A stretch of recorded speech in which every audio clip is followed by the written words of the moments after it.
Today is Wednesday, the 30th of March, 2005. And we have two items on the agenda: discussion of the Planning and Zoning Board City Code amendments, and two, discussion of proposed amendments to the Plan Unit Development, the PUD. And this meeting will be chaired this evening by Councilwoman Amanda Garner. Ms. Garner? Thank you, Mayor. We're going to jump to item 2 because Alfredo's going to have to leave at 6:30, so we want to go ahead and cover that one first so we can get his input. So we'll just move on to the amendments to the PUD.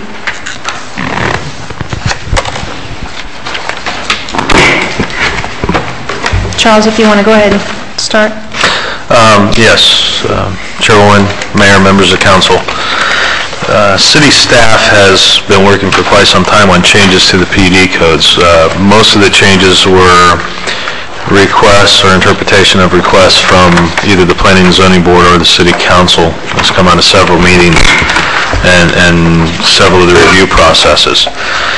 To begin, and I'm going to go very quickly on a page by page, and if there's questions we can stop, or if there's comments we can hold up and explain them more in detail, but some of them I think we could move rather quickly through. Definitions, we've taken upon ourselves to define many of the items in there, and I think those are fairly self-explanatory. I don't know if anybody has any questions, we can address those individually.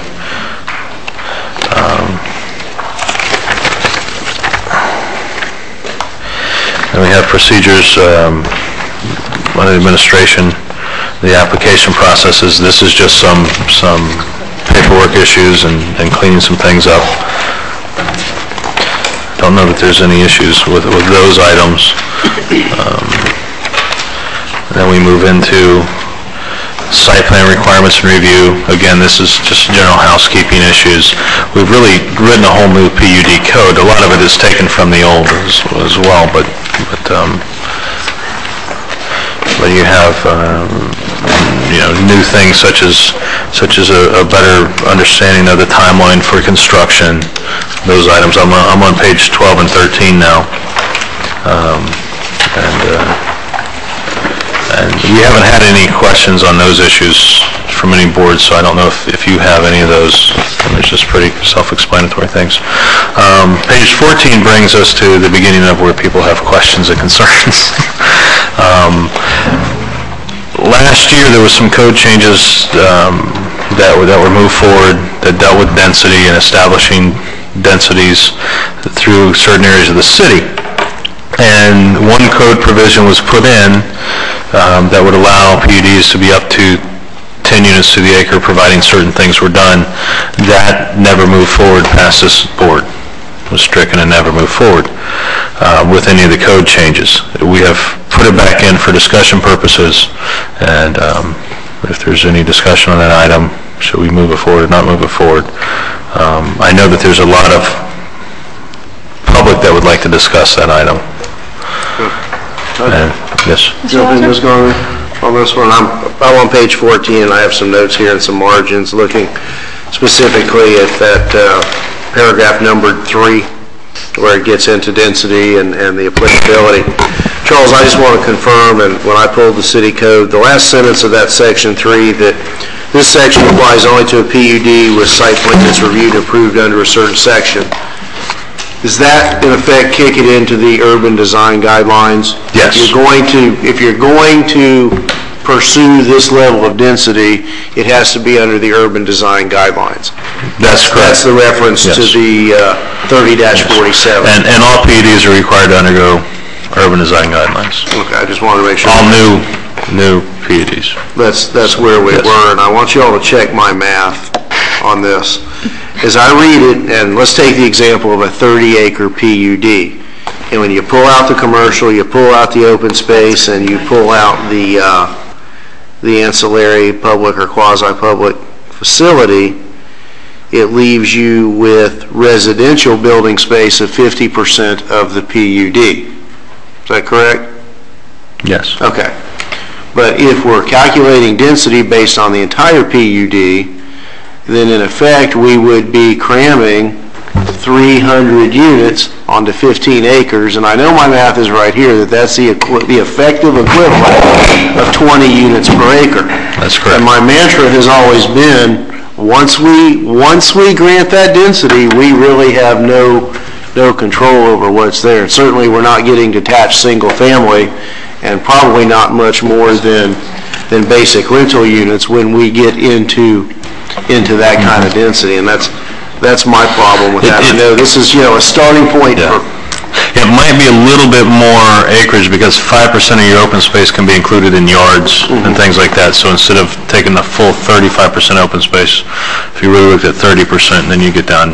But it's still probably more than 13 to 15. Yes, yeah. yes. In effect, you're putting...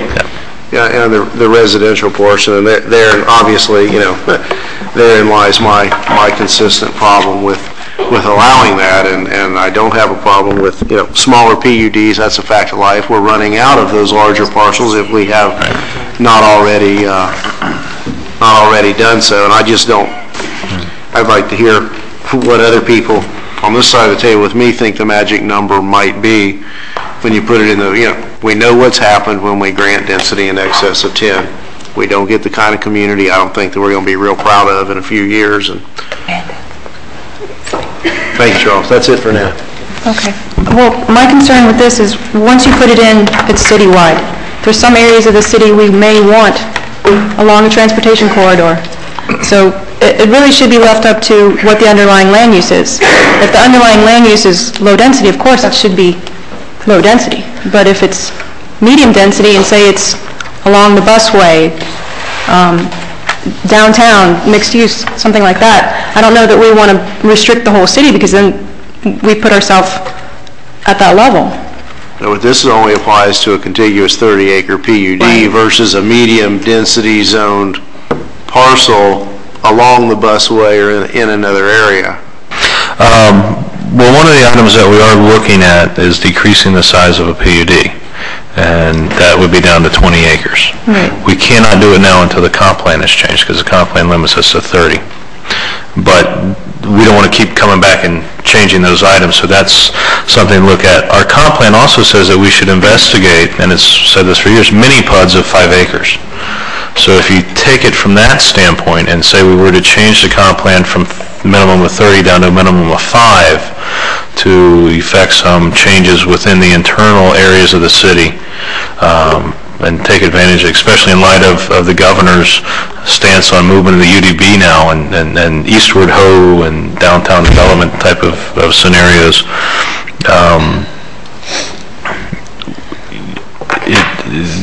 I would say that we need to be careful of painting ourselves into a corner when you would have to require a small area that would be, say, along the busway or in professional mixed use or something like that, to have single family where they probably couldn't fit there. Now, one of the things that can be done with that is you could limit it to a geographical area as well. Or you could limit it to the land use, which basically is limited to a geographical area by this board. We have now the land use of higher density in certain geographical areas, and, it has to come to the board to be changed and go outside those boundaries, or in code it could be limited to a certain geographical area, which the smaller size PUD at one time, or under current code, is limited to a certain specific geographical area. Well, that's a good idea, because I think we don't want high density all over the city, obviously, but there are some places we might need it, so we don't want to not be able to do that. I have some concerns that, let's say, we are processing an annexation right now to the western edge of town. If somebody were to come in and apply for PUD zoning on that and be granted PUD zoning, I would be very concerned that they would have the land fully available to do 35% single family and then go ahead and do 10 units to the acre. I think that, to me, that's my concern, is those areas more so, and that's why I say a limiting of that geographical area for anything over those numbers. And those would specifically be geographical areas where already that density is allowed by the underlying land use, because we have, the transportation or the parks or the, really our inner part of town. So, I mean, it's up to the board, but that's my suggestion. I think we should do that, look at some maps, maybe pick some geographic areas. Vice Mayor Bell, you had a comment? Yes, thank you. I would also be in favor of designating the PUDs to specific geographical areas, but my concern goes back to something that Councilman Losner stated earlier, and I have the same things highlighted and underlined.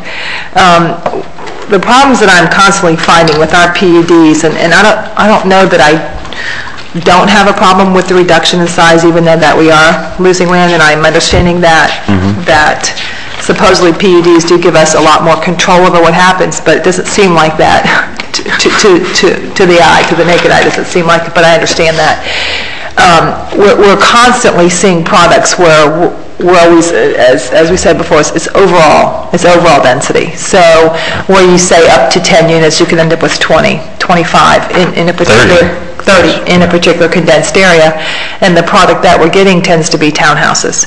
We're not getting the single family detached homes. We're getting townhouses and clusters, and so the product is what you do is you get a lot of speculators and people who, and they're being used as rental properties, and I think that we're getting what we asked for. And so if we don't raise the bar a little bit here, we're going to get what we asked for again. So this is the time, if we're going to be looking at these changes, it's time to raise the bar.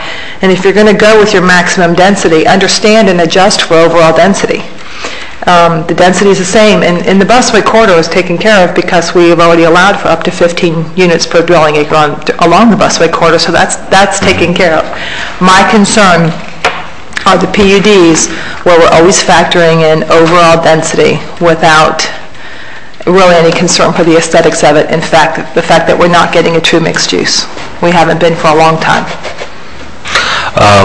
Maybe, and certainly you can ask more questions, but it might be beneficial if we went through some of the changes and then we can revisit this, because we have addressed many of those concerns.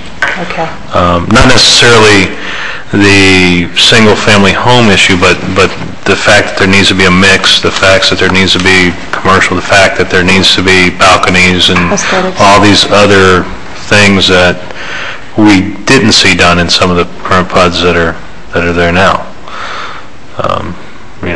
I could say history is our best teacher. So,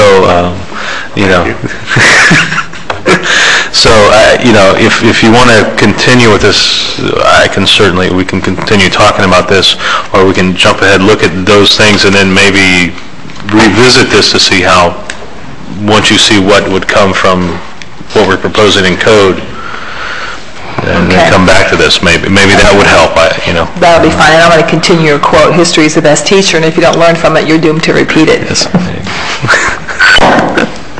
And what would you want the public comment at individual sections or at the end of the whole discussion, or If we're going to come back to this and your comments are on this, let's just wait until we get back to it. Mr. Porter? Charles, let me not just indulge me just 1 second. Sure. With this change, this PUD change compared to the existing PUD, what's different? This little section here. On this, that's actually not part of the PUD code. That's part of the density code, which is a separate issue. So you're inserting something into the code now that identifies density. Yes, that is correct. That wasn't there before. Exactly. Okay. Exactly. Oh, thank you. Let there be light. That's all right. I just wanted one question. As we move forward, starting on page 15 actually starts the new PUD code, and as you'll see as you go through here, everything's underlined because it's all new. It's a new PUD code. Applicability is just our normal things. I want to draw your attention to the very first thing: purpose and intent. Plan Unit Development Zoning District is intended to provide a method by which proposals for unique development projects which are not provided or allowed in the zoning districts otherwise established by this chapter may be evaluated. The purpose of a plan unit development is to encourage the development of well-planned mixed-use communities. And the standards and procedures for plan unit development are intended to promote flexibility of design, plan diversification, and integration of uses and structures, while at the same time retaining in the city council discretion to establish such limitations and regulations for each PUD as it deems appropriate to protect and promote the public health, safety, and general welfare. In exchange for zoning flexibility, plan unit development shall provide tangible community benefits. In doing so, the PUD district is intended to accomplish all of the following objectives.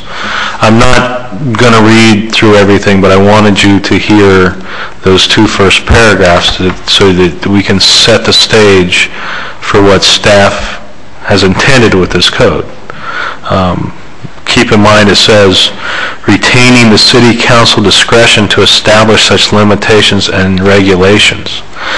What you'll see in here is some things that leave stuff up to interpretation of staff and this board and the for review and recommendation.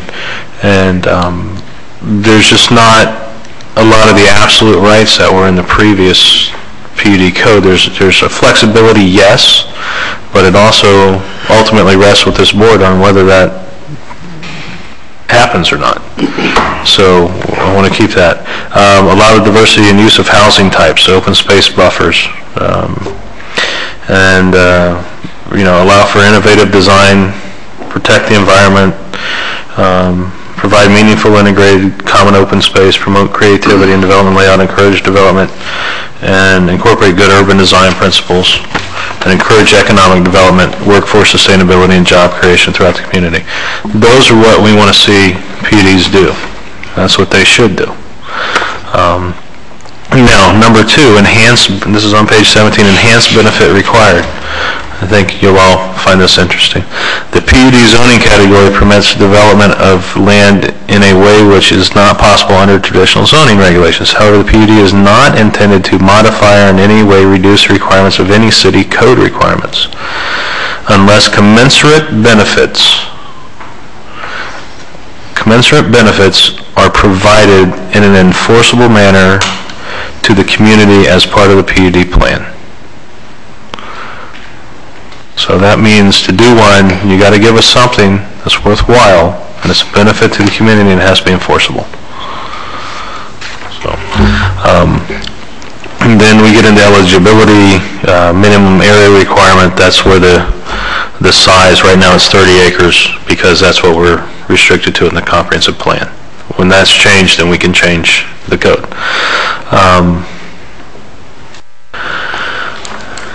So you have inconsistency with the comprehensive plan. A PUD zoning district shall be consistent with all applicable elements of the comprehensive plan.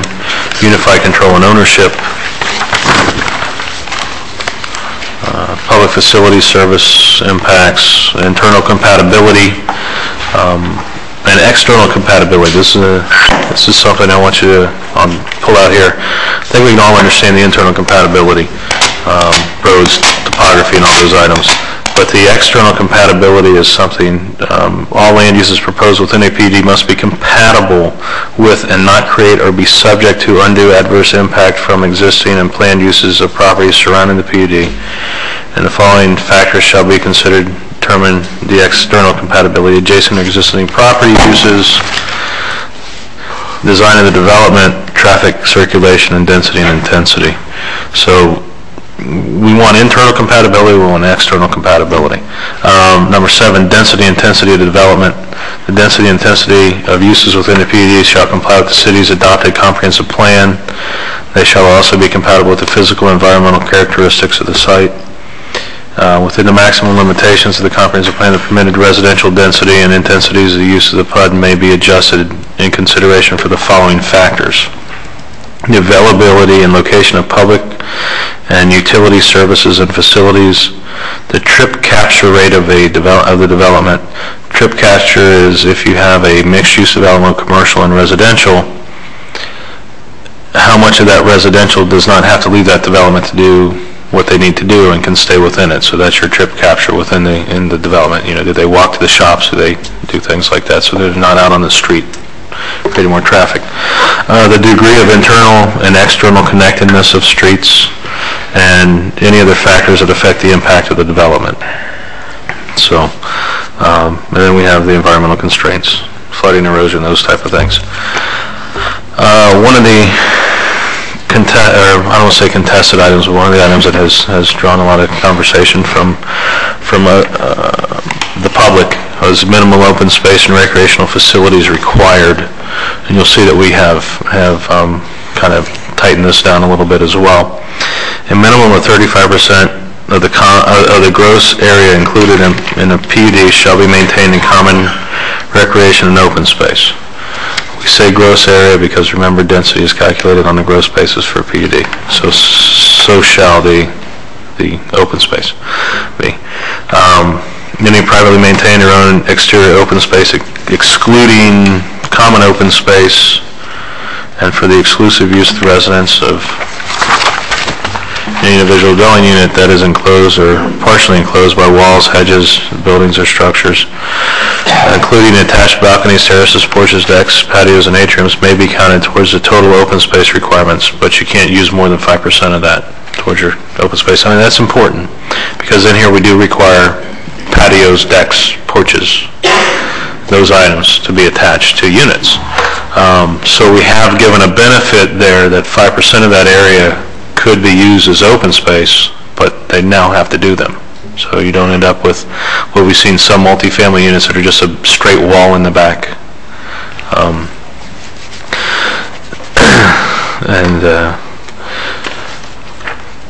So then we get into minimum usable common recreation open space, at least 1/3, 33% of the required minimum open space for a PUD.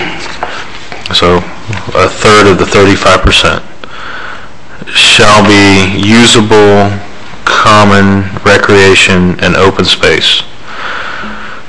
So, and then you have those defined. Then you have water bodies.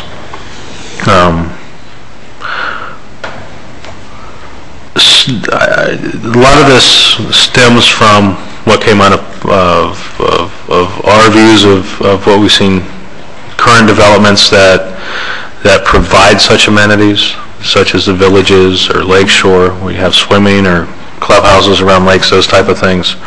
And also a lot of it stems from the Parks and Rec Master Plan in reviewing what was stated in these surveys that people wanted to see.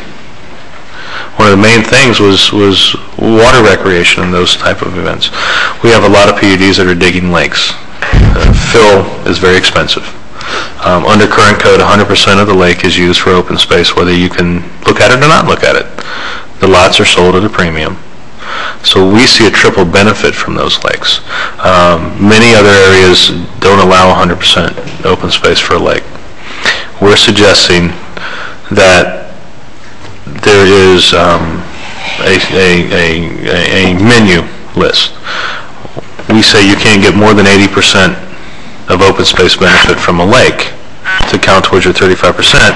And to do that, you must menu pick. If you just do the lake, it's 20%. 20% of that space is calculated as open space. Put your clubhouse on the lake, you add 5%. You put a trail or walking or jogging path around the lake, you get 20%. So you put 3 covered shelters or picnic areas, you get another 10%. You put a beach, you get 20%. Those items. You know, if you have a landscape paved plaza next to the lake, you get 15%. This gives people ability to add items. There was a request. Excuse me, may I ask a question? Excuse me, Charles, but that also gives an incentive as well. Absolutely. You know, Sure. it's not just, it's an incentive for the developers to do this. That's and correct. this will certainly help with our Parks and Master Plan as far as providing open space and green space and passive parks. That's what I'm assuming that you're looking for, as we talked today, Frisbee throwing parks and Yes, that's parks and correct. different things that are just passive areas. Yes, yes. I think this is very important. I think for too long, we've been giving away, you know, credit for open space when it's just a lake that Exactly. provides the fill. So, as Chair of Parks and Recs, I'm very happy to see this in here. Thank you, me too. You can't use a lake that's, you can't even get to. I don't consider that open space, so I'm glad we're changing And this. you get a premium for those lots. Right. You know, so I mean, the rest of the people, you know, they don't have, you know, access to the lake. I mean, I see it with, it's Keys Landing, but the part that's right there bordering the village of the Homestead Westbrook, Lake. yes. Westbrook, thank you. You know, they have I always laugh about lakefront homes because it's really in the back, it's lake back homes, but no one else has access to that particular part of the lake. You could, but you're in their backyard because they have chairs and everything else they own into the lake. Whereas on the other side of the water, we have the villages, you have Which is beautiful. full access Right, on it. exactly. Yes, yes. It's not And that's open kind- space. Right, Right. right. And that's kind of what we But yet they needed. get credit for it Yes. in the old, so. Yes, Just wanted to make exactly. that point. At the urging of the public, we have added a line that says other recreational amenities may be provided, and that'll be maybe approved by the Director of Development Services. We can't obviously think of every item, and there might be something that comes up. And we've attached a number of 10%. I know those requested it be 20%. I think it would have to be, we might be able to say up to 15%. I don't think there needs to be an automatic number, but a number that we could get up to upon review and recommendation from the director. And but I think 20% is a little high, but that's subjective and up to the board. And then time and distribution of open space, and then lot areas of open space. If you have single-family homes, minimum lot area is 25%. Minimal open area of a lot. Townhouse, 20% of the pod area will be open space. And apartment condos, 35% of the pod area will be open space. So those are the items. You also have to have, under the 33%, there has to be, How does it compare, Charles, with non-PUD uses in terms of open space? with non-PUD uses, we do not have the same open space requirement. What we have is lot coverage. Single-family homes, you can't cover more than 55% of your lot. I don't have the numbers for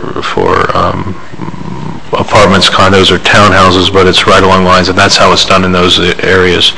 In cluster homes, they're only allowed to cover a specific amount of the lot, so it's the open space is internal to each lot, or to, if it's a condo development, there's a required impervious area, and that's how that's handled by general zoning.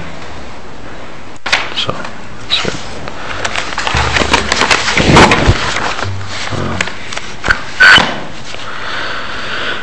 Then we have the protection of the open space and recreational facilities. That takes us back to CDD, HOA, and those items.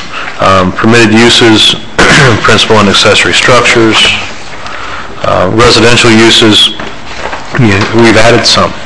Well, that to be recognized. Single-family attached or detached dwellings.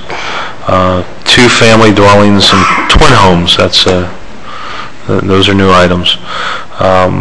There's a lot of twin homes going on in areas of the county. That's something people have gone to because you can sometimes get a wider street front, or at least a wider street front look to it. It might be a shallower lot, but it gives an option to look at different things.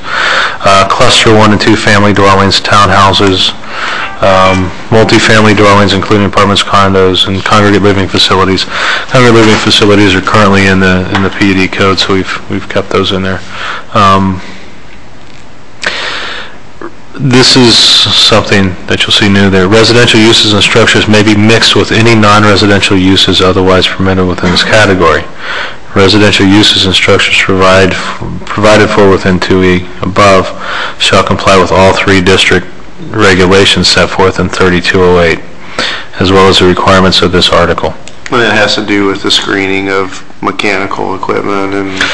Yeah. The 3208 was the R3 items that were put in place to kind of beef everything up when we did the apartment. The amenities for apartments? Yes. Yes, the security of those items. That will elicit a lot of discussion tonight. Attached storage area or garage. All units shall provide for either attached storage area or attached garages. Storage area under 3208 is 80 square feet. And you'll see it under there. Each unit without an attached garage shall provide for attached storage at least 80 square feet. There's been some comments that that's possibly too large. I think the storage could adequately be accommodated by 40 square feet. So that's something that will be up for discussion, I'm sure. But we've put in sizes for the garages. We don't have sizes for garages now. We've seen some that we weren't happy with the sizes, so we put in minimum sizes of the garage. I know that there is a request that the one-car garage be taken down to 10 by 20. You want me driving in that garage with a 10 by 20? Yeah, we'd like to be able to fit a car in there. When we're all driving hydrogen cars that have to be that small. Or golf carts. That's correct.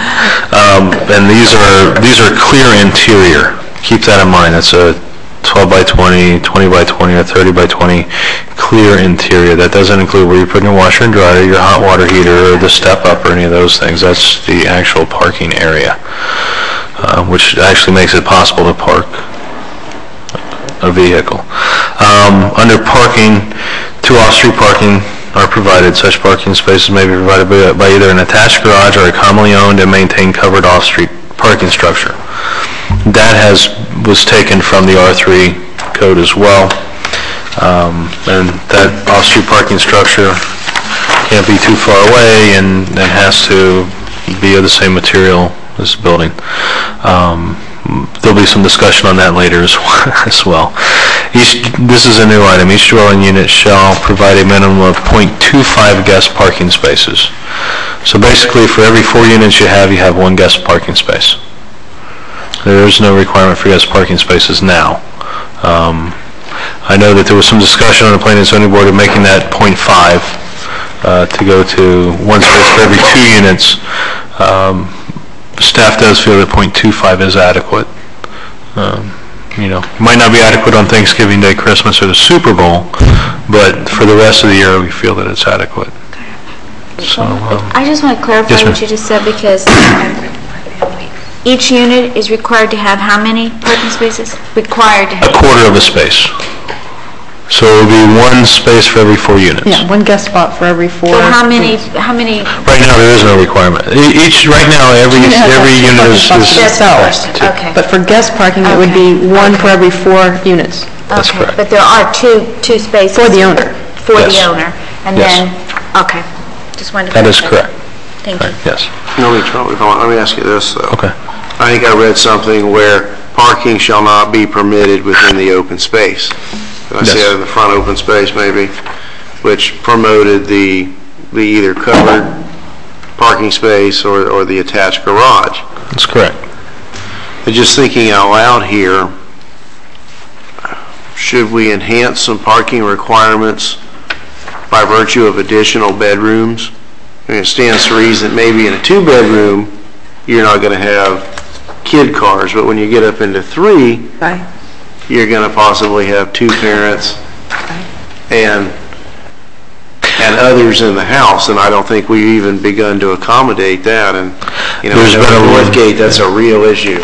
There's been a lot of discussion about that, and that is a very good possibility. And that's why this is a workshop, so we can get your ideas as well and incorporate those before we go to Planning and Zoning Board.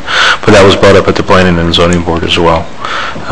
And that's something that could be looked at, and maybe it's done in a scenario where if you have a 3-bedroom or 4-bedroom, That triggers parking.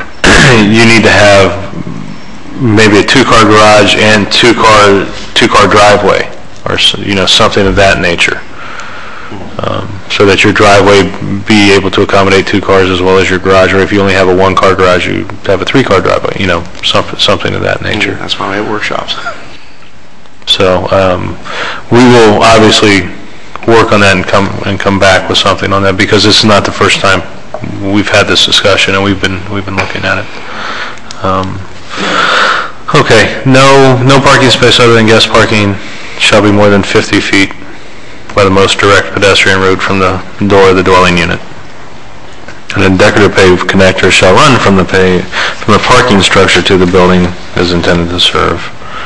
No parking shall be permitted in the front yard setback. Patios, terraces, and balconies. All ground floor units shall provide at least 150 square feet of patio or terrace living area exclusive of parking and entryway areas.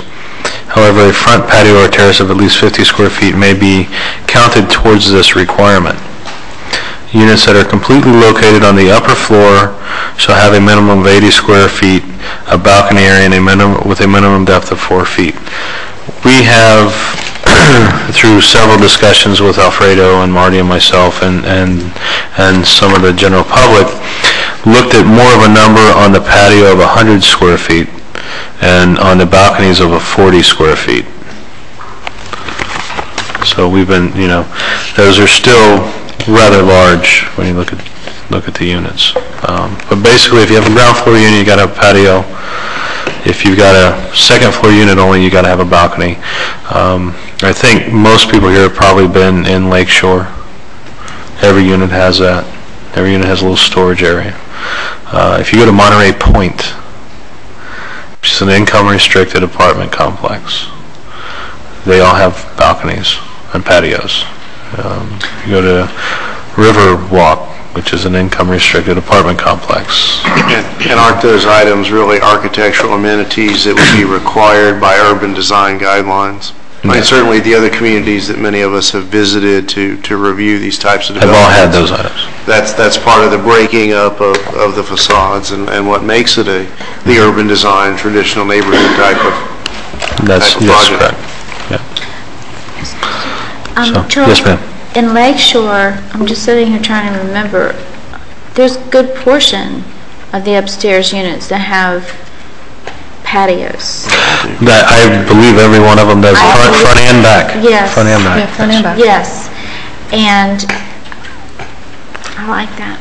Yeah. I think it just makes it look so much neater and cleaner, and you don't have rugs hanging over the or clothes hanging over the rails, you know, on the balconies, and I just think it just adds a certain class and distinction to the community. So I just wanted to put my 2 cents in there.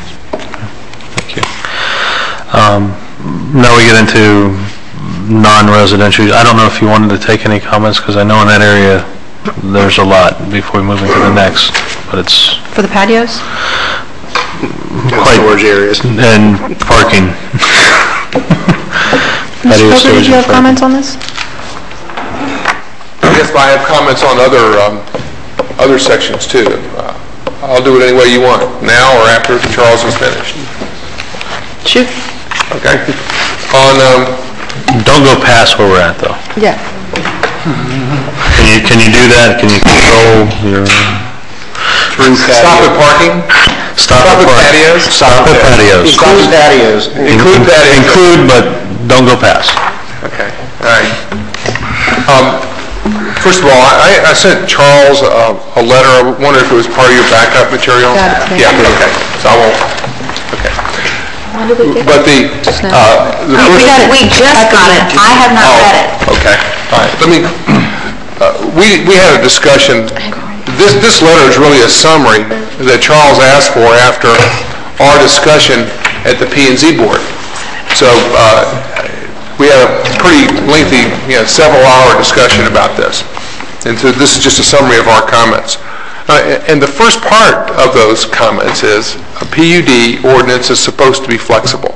And although virtually every city has PUD ordinances with criteria, virtually every city has some mechanism, like you used to, some mechanism that upon some review, some determination by the city council, you can waive or modify any of the conditions.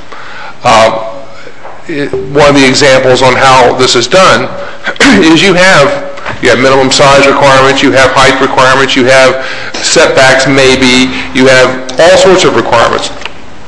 But I've seen provisions in most PUD ordinances where you can provide supplemental regulations. And if those supplemental regulations, you propose supplemental regulations that vary from any standards that are in the PUD ordinance or in the code. And if the supplemental regulations are adopted, they have to be specifically pointed out and adopted by the City Council. And if they are, they supersede any of the regulations or any of the standards that are in the PUD ordinance. And that provides you with the flexibility and the developer with the flexibility of doing things in an innovative way, and doesn't lock you in, because a PUD is supposed to be flexible, and the more criteria you put up there, the less flexible it is. And you might think right now, as you're looking at this PUD ordinance, well, yeah, but this is what we want. But you don't know that. If somebody comes up with a really good idea, you don't know you're not going to like that. And you're going to be hamstrung and have to deal with variances and things like that, which you don't want to do. Most cities build in the flexibility completely at the discretion of the City Council, and we suggest that you provide that flexibility in this PUD ordinance some way. The minimum. Just to respond to you, just everybody remember, this is code. We can change it. If something great and wonderful comes along, we can always allow for it in the future. Well, you can allow for it by a public hearing at a P&Z board, and 2 public hearings and an ordinance change over several months, as opposed to if you provide that flexibility in the ordinance so that you can, as you review PUDs, make a decision. Because you still have 2 public hearings that you have to go through when you adopt a PUD master plan. And you can make that decision there. If you have that flexibility built in the ordinance, you can apply that flexibility when you want to and not apply it when you want to. It's up to you. We think it's a much better situation when you have the flexibility available.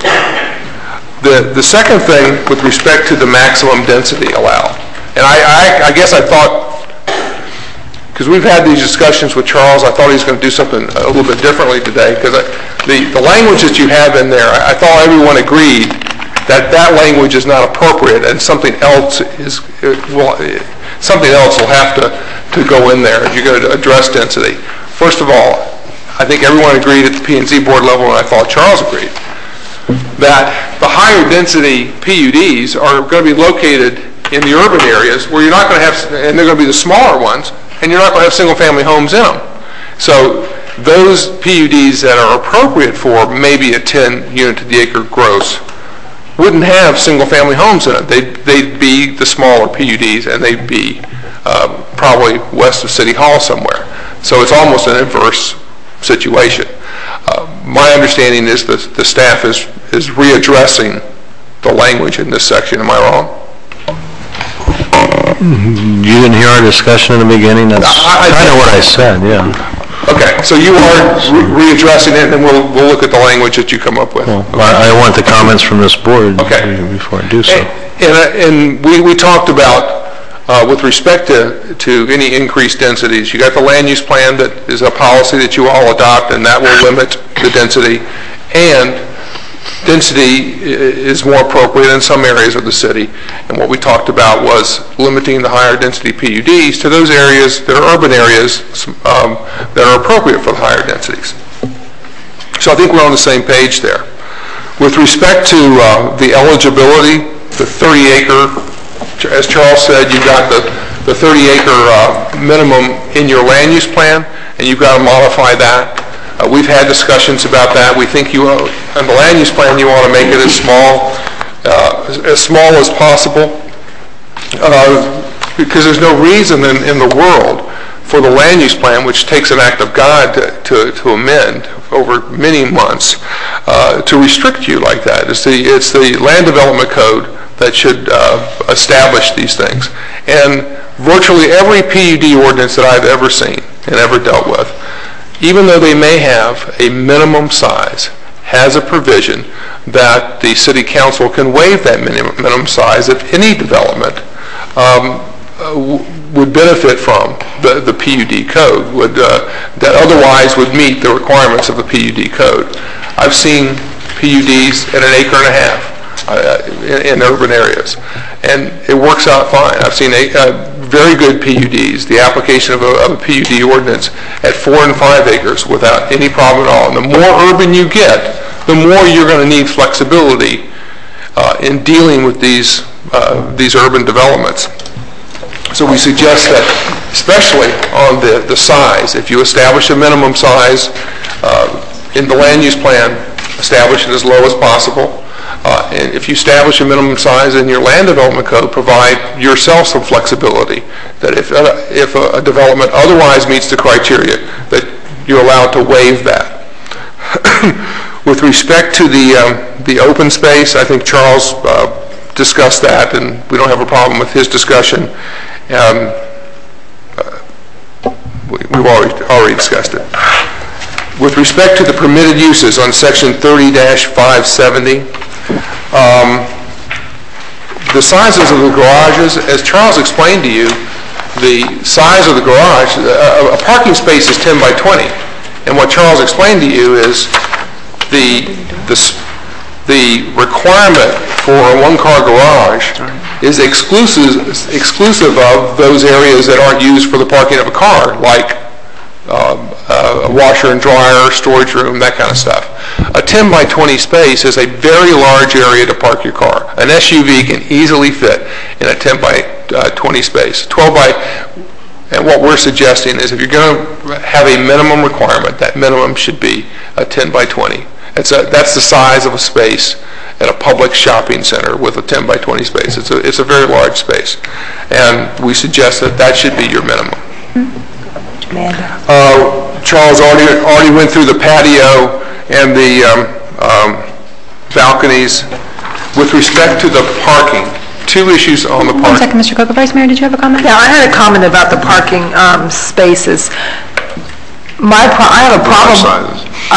I'm saying, I want to specifically say when I park in a parking space, most of those parking spaces, when I pull in with the 10 by 20 space, I have to be very careful on how I open my door that I don't hit the car next to me. Imagine building I think you're in a 9 by 18 space. Are you sure you're in a 10 by 20? Because I tell you what, a 10 by 20 space is huge. Even with a navigator, it's a big space. If I could clarify, the parking spaces at City Hall are 10 by 20. Right, and imagine a building around that. Well, but you're not. You want to be able to walk around your car in your garage. The parking spaces at the library are, I believe, 8.5 by 18, and there are some 9 by 19s. I've measured them all. These are 10 by 20 right here? Yes, these are 10 by 20. Okay, we'll all pull up afterwards and we'll... These are the ones that you can kind of get a little sideways in if you're not the best. I don't want to cut Mr. Coker off, but we do have two of our paid architects here. If you want their expertise in this after Mr. Coker's done with the garages. Okay. You've heard I had one comment. I'm sorry. Well, all I want to say is that by the time you open your door, you don't have any room to park a bicycle, put a little storage. You don't have anything. That's exclusive of the storage area. As Charles indicated, any other areas within the garage have to have separate space, but we're talking about just... If you have a garage, you don't have to have storage. Pardon me?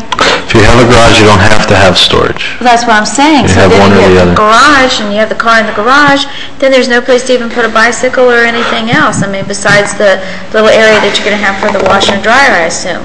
Right. Well, that's extra. That's extra. This size is strictly the area where the car, it doesn't include the step up. For the washer and dryer. Or yes, or whatever happens there, yes. With respect to the, I guess the parking areas, one of the things that's confusing to us is the requirement for covered parking. That's a drastic, I think an unintended situation.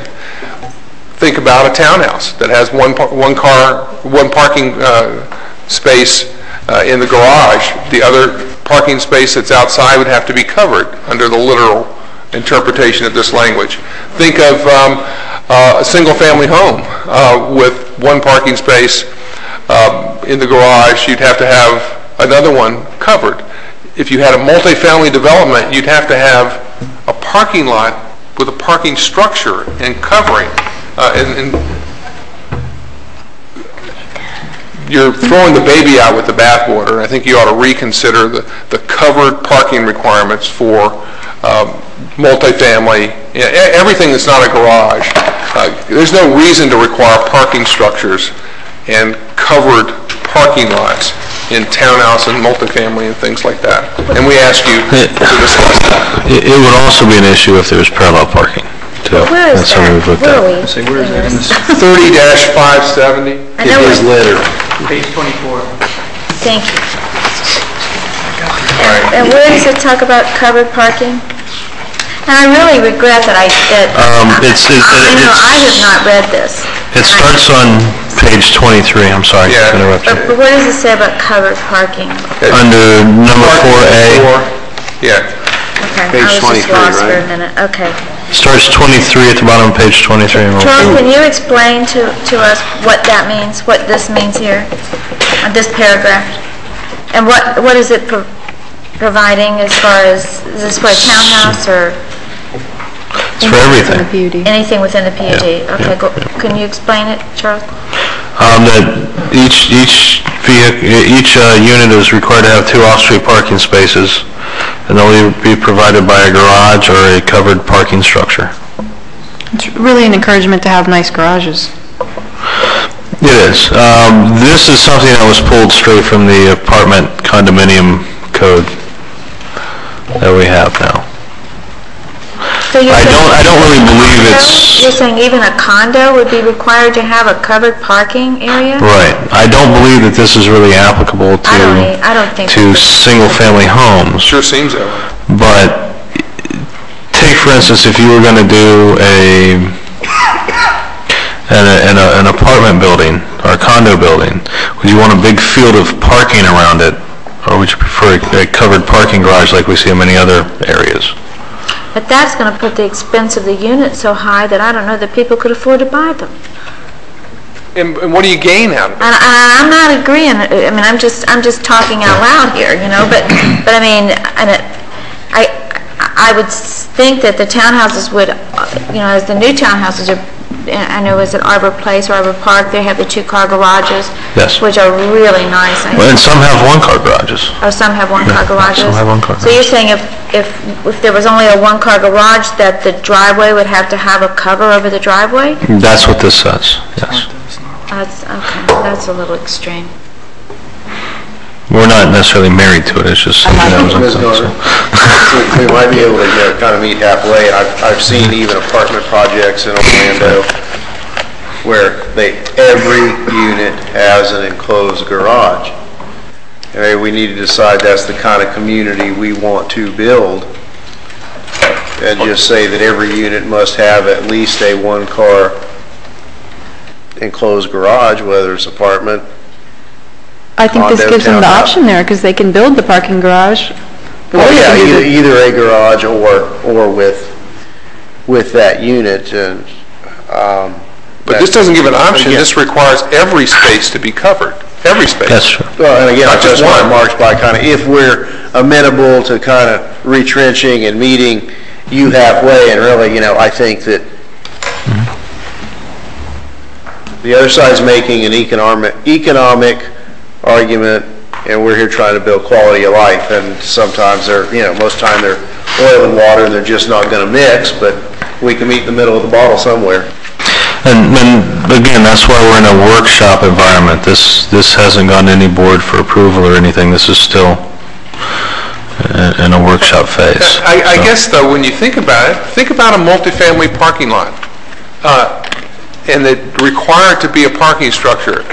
I mean, maybe there's some people who would like that, but I'm not sure the majority of people would choose that or want that or see that as an amenity, as a quality of life issue. I don't think they'd want it. I think they'd rather have the landscaping around it and an open parking lot. So if you had a garage, that's one thing, but to require every space, Can you imagine what the site plans would look like with all the parking structures on it?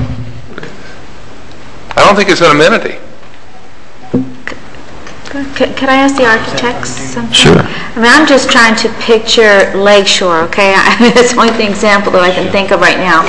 Or I was over in Waterstone the other day. You know, I'm just trying to picture that entire parking area, because people are going to want to park either in front of their house or in back of their house. But I guess if they have garages, they're going to park in back in the new designs that have been coming along. But I don't see it being very attractive, just this big parking lot with a big metal or wooden, whatever kind of structure all the way down. It just doesn't... Mr. Mayor, members of the council, good evening. My name is Alfredo Sanchez. I've been acting as the urban designer for the city for the last year. I'm happy to meet some of you I have not initially met. You raise a very valid question as far as what will roofing the totality of the parking area is going to do to the design of the community. And I think the economic issue is a very important issue to address also. I think first of all, when we start covering every parking space, we're going to lower the density unless we build parking structures. And then we're going to get a totally different layout that we have been getting before. So the issue of covering every parking space definitely will have substantial economic impacts on the development, the density of the development, and it will impact the aesthetics substantially also. There are examples that I can point that perhaps you haven't seen, but if you've been to Ocean Reef, for example, by the airport, there's a building that has covered parking, and it's a 5-story building. I think what covered parking will do in a lot of cases is basically raise your heights of the buildings to be able to accommodate that covered parking. So that's another impact. The aesthetics are going to be difficult to address sometimes in certain types of development. They're all 2 stories. And what you're going to do is you're going to basically force a certain type of unit to be readdressed. And I think this grew out of that. This grew out of all these projects that we're seeing where we have a road with parking on either side and then the buildings behind them, which has gotten pretty boring and pretty unattractive. Right. And I think that's what this element is trying to address, that specific building type that we see over and over again, and there is no way we really can address controlling that type of building. So this paragraph, this section is really a response to that building prototype that we continually see and against which we have no weapon to address to be able to try and make them better. And what happens is there's also a dichotomy here, because when you see covered parking, you see taller buildings, and we're limited to 3 stories in our PUD. So if we're going to require the covered parking, I think a good idea might be to raise the height allowed zones to be able to raise buildings higher, because a 3-story building is not economical because you can't have an elevator. Well, and in a perfect world, this would all be wonderful, but I'm concerned about the people that I see on a daily basis who both man and woman work full-time jobs and have education and can barely afford to get into a house, under $250,000, and that's today. Right. And I see prices going up and up and up. I see interest rate being the highest that it's been in the last 3 or 4 years. I'm trying to look at the whole thing. I just hate to have something that's so stringent that we can't. Of course, I know you can change things, but I just want us to be very careful, because we're planning history, we're planning the future. But and I'm all for bringing up the quality of life and the way that the structures look aesthetically, but at the same time, I'm very concerned with the cost of building such projects. We're not Ocean Reef. We have a lot of hard, and I love Ocean Reef, doesn't everybody? Right. But I just have a hard time trying to. The suggestions are wonderful, but I'd like to see some figures on what it would cost to build these structures and what kind of impact that would be on the price of the units and such. You're talking about $20,000 per unit on the average. If you have 2 covered, if we're talking about a building prototype, such as the ones, the townhomes that we see that have no garages, that are basically these products that face the parking lot. If you're talking about those, you're talking about $20,000 per unit to have 2 covered parking spaces. But if the issue is aesthetics, as Alfredo said, then everything from this point on, maybe you're looking at things that didn't go through the urban design review. Everything from this point on has to go through review, has to go through his office. It's a different world than what development started in Homestead. You can address aesthetics by some other mechanism, by breaking up the building. I mean, I don't know these things, but he sure knows. He does a good job at it. So if aesthetics is the issue, this is shooting a fly with a 50 caliber machine gun. But if I may add to your comment, but on the other hand, if we have something that is established, we have a negotiating element. Now we have no negotiating element. We have to allow these building prototypes as of right in a lot of ways. So I think we also have to look at the other side that says, what do we have to negotiate with to be able to create the kind of developments that we want? So within those two parameters, I think we have to find an adequate solution, because as of today, we have nothing to be able to negotiate with the developer. Let me just point this out, and I harp on this too much, but I just think that's a misconception. You have what a developer walks in with a PUD is zero entitlement. He has no entitlement by right. He can come in under a traditional zoning, and he has an absolute entitlement to develop in accordance to that zoning regulation under a PUD. He has no entitlement. You have a complete blank slate. Now, you act reasonably. You don't go crazy when you're sitting there talking to a developer. Everybody I've known that dealt with you always thought that you dealt fairly with them, you understood the economics from a practical manner, but you start with a clean slate with a PUD. That's the beauty of it. That's the benefit, and that's the burden. So that's where the word flexibility comes from. Yes. It works for you. Your urban designer has every bargaining chip. Vice Mayor Bell's been waiting. Go ahead. Thank you. Yes, patiently, and I'm not good at patience. Mr. Coker, I have to tell you, the fly needed to be shot, and maybe the fly swatter didn't work, so we're working on some very healthy changes. I completely understand what you said, because after driving by rows and rows and rows of townhouses with the two parking spaces facing them, and they're very unattractive. I'm sorry, but they're very unattractive. I like the idea of a garage. I'm not thrilled with garages or that type of covered space. I don't think that's aesthetically pleasing. I think you do have to go higher to accommodate the garages, especially if you want to hide them. But I do like the idea of garage. I think garages are very good ideas, and it stops people need a place to put their stuff, and especially if they're going to be in a town home, which seems to be the product that we're getting on the east side. And I think we should continue to encourage the urban design guidelines with the garage in the back, the porch in the front. I think that is very, very aesthetically pleasing and very, very practical, because it puts much in the back that would have been in the front. So I think and by the way, this is a healthy discussion. This is really good to throw this back and forth. But I think that And you know, when I hear the word flexibility and the fact that the onus is particularly on the developer and not on the city, I mean, I think of how flexible the city has been, and it is time to tighten up some of this code, because when I hear the word flexible, I do think of the old doll, Stretch Armstrong, and I think the city is so stretched out as far as its flexibility that it is time to tighten up the code. And so I think this is very, very good, very healthy, but I really would encourage that we stick with garages. Mr. Shahada? Thank you. I just have a question to Charles and Dick. When we were talking about an earlier section, they were talking about a one-car garage and the car garages and the storage areas, and Dick talked about 10 feet versus 12 feet. When I look at the ordinance, page 23, section 3. He's absolutely right.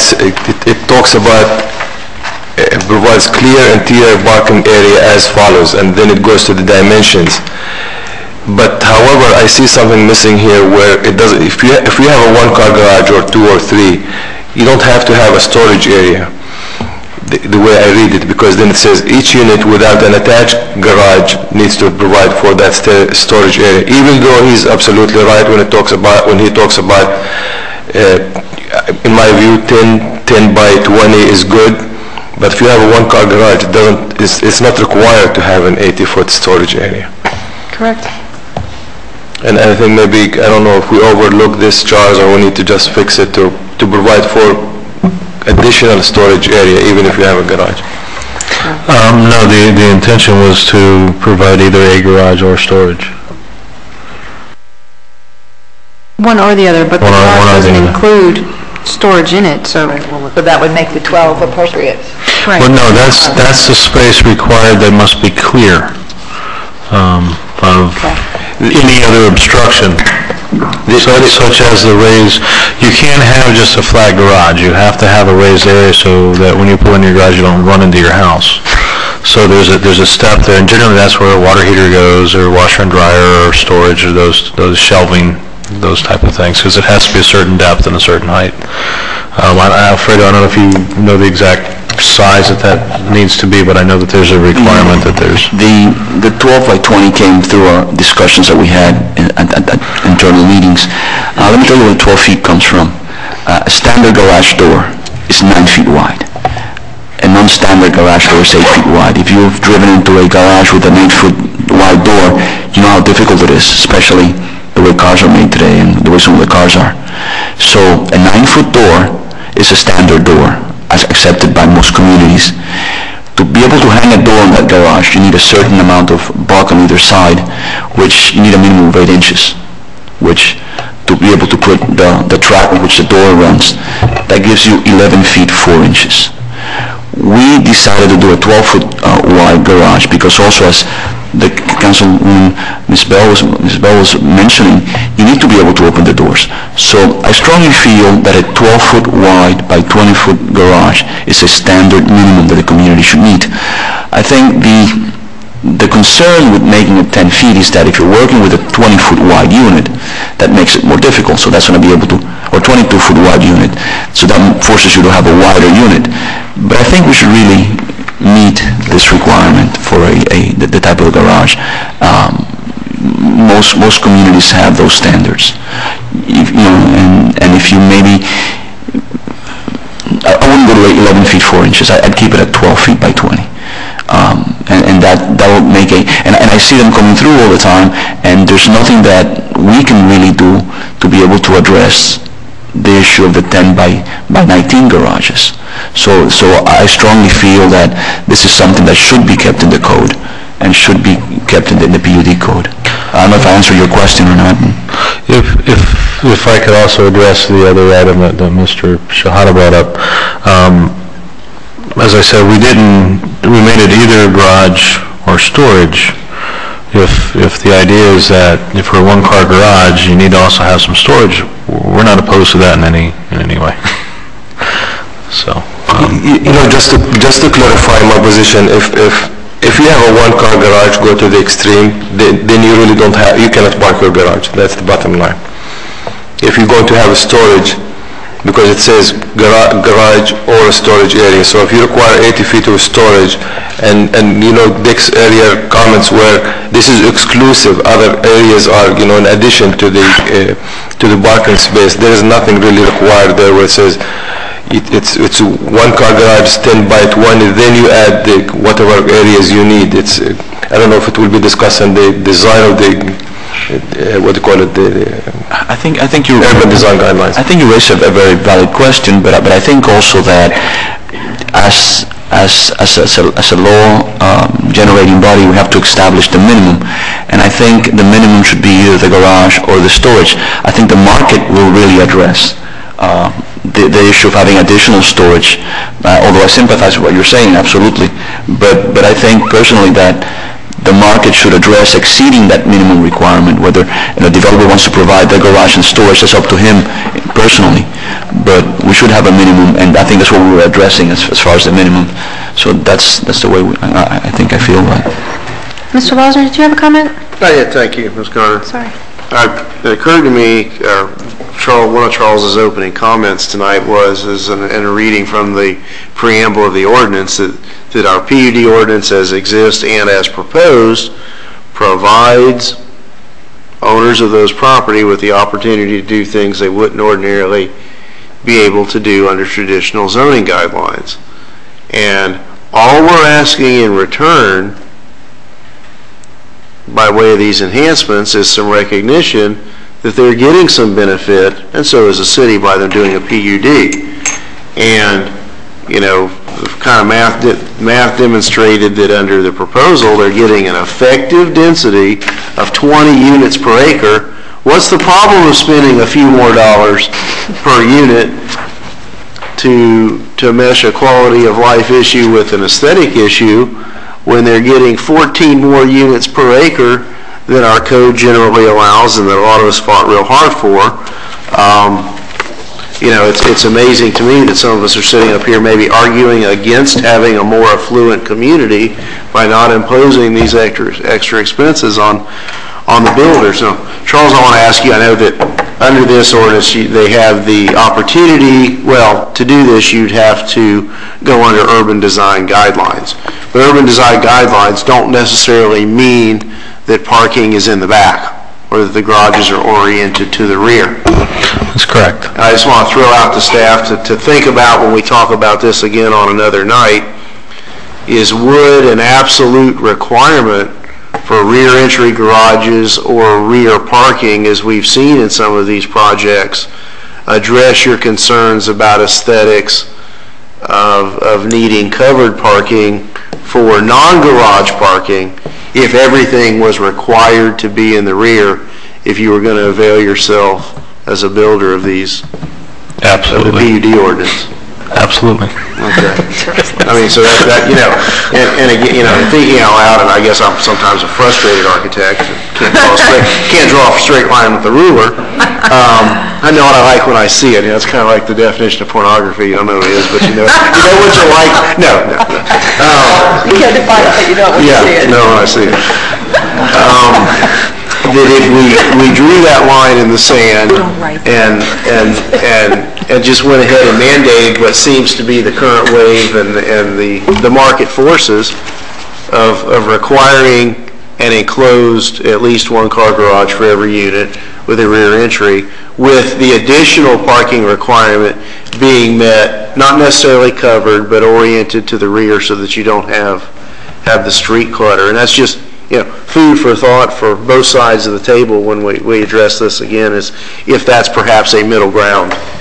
And to touch on that as well, we had the discussion about parallel parking, because certainly you don't want to cover your parallel parking to create a boulevard effect or things like that throughout your community. And we want to have the option for parallel parking as well. We don't want to make that an option that's not feasible. So those are issues as well to be thought about. How do we enforce the garage parking, knowing the behavior pattern of most folks don't take advantage of the garage? I know in my neighborhood, most of them park outside. They don't But if it's in the rear? Well, that's kind of, Mayor, that's why we didn't require storage if you have a garage. It always turns into storage. Our mother-in-law's quarters, one or the other. But there is that issue, and that's why I think a lot of credence should be placed on the idea of maybe additional parking spaces based on the number of bedrooms or those items, because you don't want somebody to put a one-car driveway and one-car garage with a 3-bedroom unit and then convert the garage into a storage, which is, you know, and we can't enforce that. That's not an enforceable item, and I don't know that we want to enforce that. You know, so it is nature in South Florida that not a lot of people do park in the garages. I mean, there are obviously some that do, and but I personally don't park in my garage. My parents don't park in theirs. I mean, see, I can't get in there. It's in the rear. Oh, you can't get in there? Can't get in there. But there are people down here that do park. You know, it's a mix, and you park in yours, I Vice have a Mayor? Portage. I have a 20's house, but I definitely park under But you it. park under that, yes. So you have covered parking. Yes, I do. But that, I think there's room for flexibility with regard to the covered parking. It is something that we took from the R3 code and placed in here to elicit conversation like we're having now, and it worked. So one of the things I did want to bring up, I didn't want to jump too far ahead, but we have relaxed the height restrictions with this PUD code. Right now, residential is limited at 35 feet, 3 stories. We have allowed the maximum allowed under the comprehensive plan with the approval of council, and that's 150 feet. So that effectively, you could end up with a tall downtown building that allowed living units, like eventually we will more than likely get to one day, and then a vast parking field around it to accommodate all of those units. So then that's where a lot of that concern for a parking garage or covered parking came in. Maybe we're a little overzealous with it in this instance, but that's something we have to look at in the future. Maybe it's not conducive to single-family homes or townhouses or those items, but certainly when you get to large structures and if you look to more urban areas where you have those tall buildings, the majority of them do have covered parking structures, and I think that's something we need to get to. This doesn't do it. How we get there, we'll have to work that out, but at least it was a discussion point that we can have. So, and we can get the feedback from both the public and the council. Yes, sir. Just one more comment on parking. With respect to the guest parking, the guest 0.25 spaces per unit over a large development is a great deal of guest parking. And I'm sure other cities require guest parking. I don't think any of them require that kind of guest parking. Not that I'm familiar with. Maybe your staff has seen others, but I've never seen anything that large. Over a 100 unit development, which is not a large development, you'd have 25 guest parking spaces.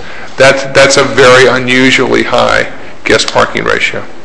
But having said that, with respect to the guest parking, what we'd like to discuss, and Charles and I discussed this over the phone, was when you have a true mixed-use development, when residential is intertwined with commercial, that there be some opportunity to have shared parking during different hours between where maybe the guest parking requirement could be relaxed when there's a shared parking agreement with adjacent commercial that has different operating times in which the residential on the weekends and things like that could park, and in the evenings when the retail isn't really open or the office really isn't open.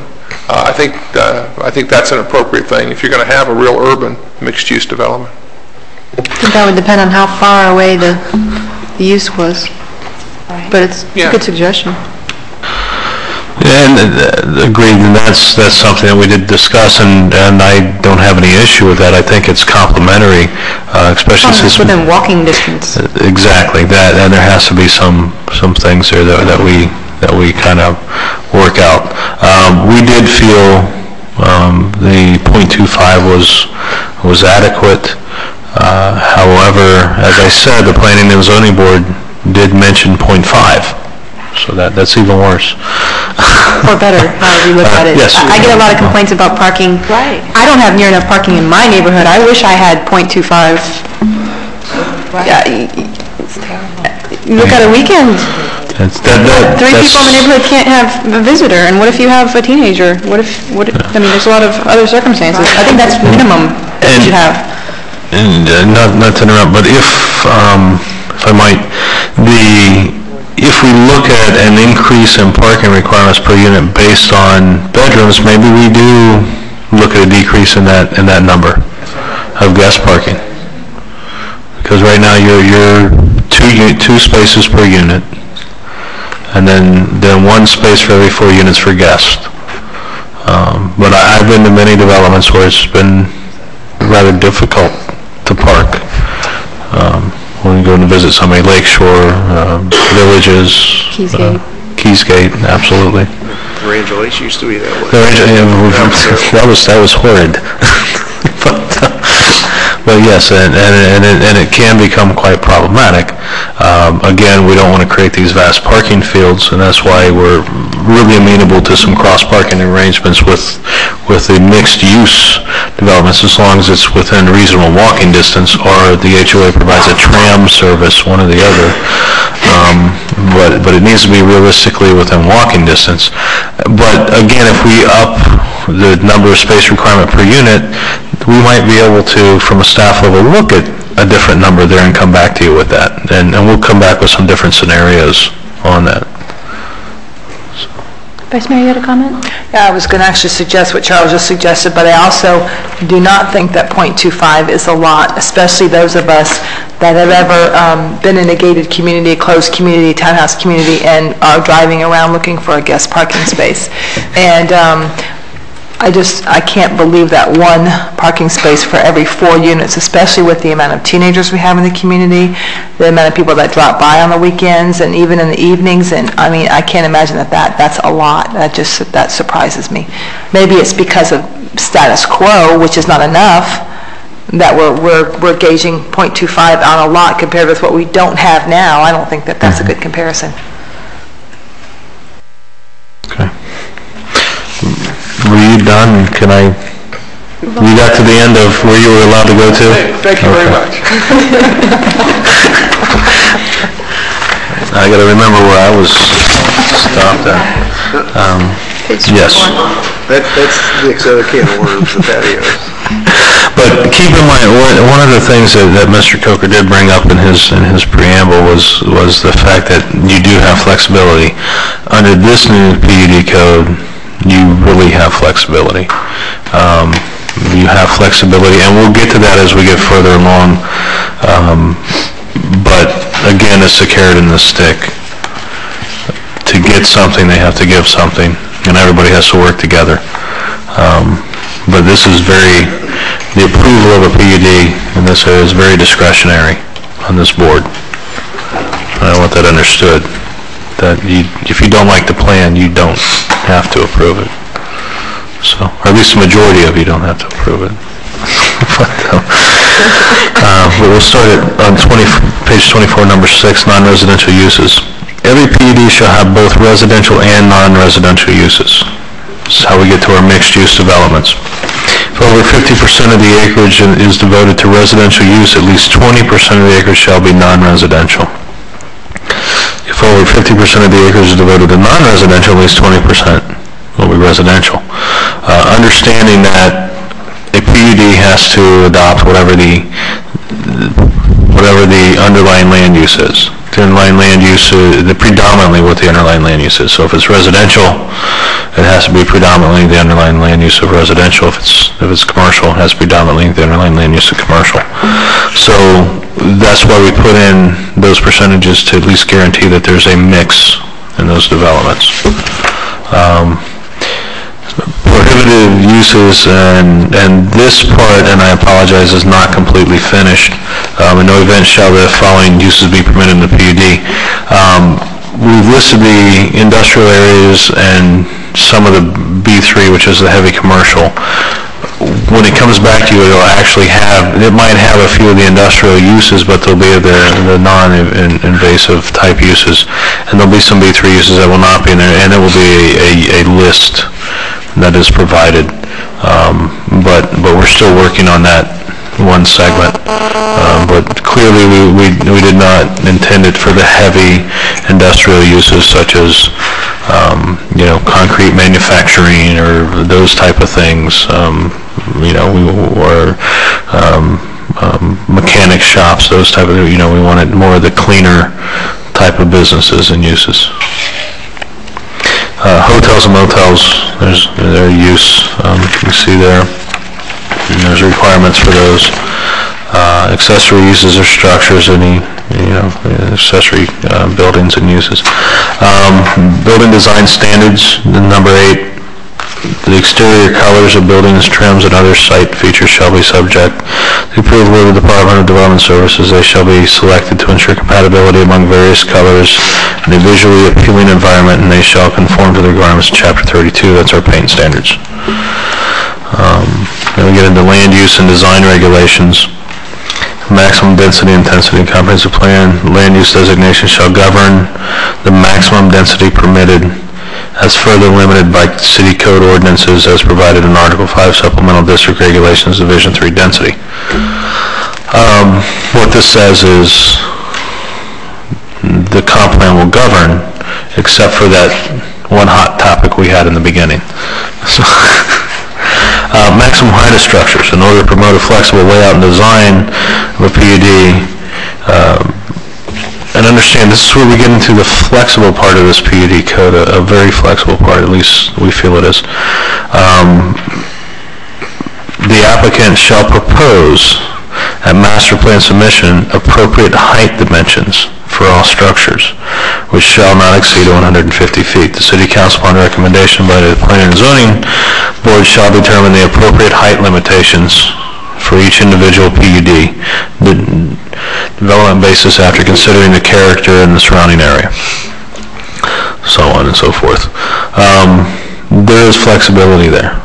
That takes us into the future. I think that's a clause that can stand for quite some time. Minimum lot dimensions. In order to promote flexibility in the layout and design of a PUD, the applicant shall propose at master plan submission appropriate minimum lot dimensions. And the City Council, upon recommendation of Planning and Zoning Board, shall determine the minimum lot size, width, and depth. And the average residential lot shall not be reduced by more than 25% of the required minimum lot sizes provided for within residential zoning districts within Chapter 30. So, for example, a single-family home lot is 7,500 square feet. Can't be reduced more than 25%. That's 5,625 feet. And the city retains the authority to require lot sizes among the periphery of the project, this is important, be designed in a manner that is similar in size to abutting lots within adjacent developments or zoning districts. So they can propose something, but if you have a large lot or a smaller lot development right next door, we can require that they put in something of the same size. So that, yes, so it's compatible. The city also, the transition in lot size should be initialized in order to abate adverse impacts on adjacent zoning districts. So if you have, say, a neighborhood of large lots, they can put in the same size and then get smaller as they move internal into that development. So it doesn't affect the outside groups. The city also retains the authority to require more open space or amenities which have a significant public impact in return for allowing flexibility in layout and design of a planned unit development. It's very important. Even with the requirements we have, the more that they ask, the more we can ask as well. So, minimum setbacks in order to promote flexibility in layout and design, the applicant shall propose and the City Council shall approve appropriate minimum setbacks.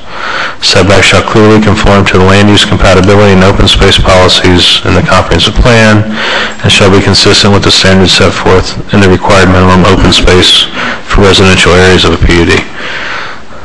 No more variances.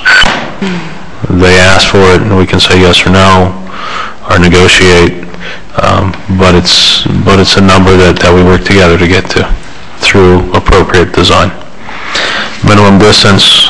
Space between structures shall be required within a PUD. The appropriate distance between structures shall be approved by the City Council upon recommendation by the Planning and Zoning Board. Again, this is all for flexibility. Now, there are minimum distances that are allowed by fire code, but there are other things that can be looked at. The developers could request a size and council can weigh in and or not on it. Accessibility. This is another important issue. We feel that every PUD shall have at least 2 pedestrian and vehicular accesses to public streets, either directly or via an approved private driveway, pedestrian way, court, or other area dedicated to public use or private use for common elements, guaranteeing access. You have more than one way in and out, basically. Then we get into minimum unit size. This is currently in code, and that's what we have on the minimum unit size. Landscaping, no landscaping, this is important, shall exceed requirements set forth within Chapter 29. So all their landscaping must exceed. So when we hear these claims of lush landscaping all the time for these developments, right here it says that they must exceed what we already have in code. It must be practical, aesthetically functional, those items. A 25% minimum increase in size and/or maturity is required for all plant material used in a PUD landscaping. So we did quantify it so that we do have that lush landscaping that everybody likes to talk about so much. Screening all mechanical equipment, utility hardware, waste storage areas must be properly landscaped and screened. We get into some signage discussion, underground utilities, everything must be underground utilities. And that's the end. So, as you can see, while we did require many things such as balconies and patios, we also have allowed for a tremendous amount of flexibility for the developer and this body, as well as staff and the Planning and Zoning Board, to sit and negotiate through these items, to come up with heights, to come up with setbacks, to come up with building separation, to come up with lot sizes, so that we can all work together to create a mixed-use development that does what we would like it to do and what they'd like it to do. So I think in some ways, yes, we've required more things with regard to the garages and the guest parking and the balconies and leg open space requirements and those things, but we've also given in here, and we've given the ability to be flexible. I don't know that we need any more flexibility in this code than what's already written into it. So.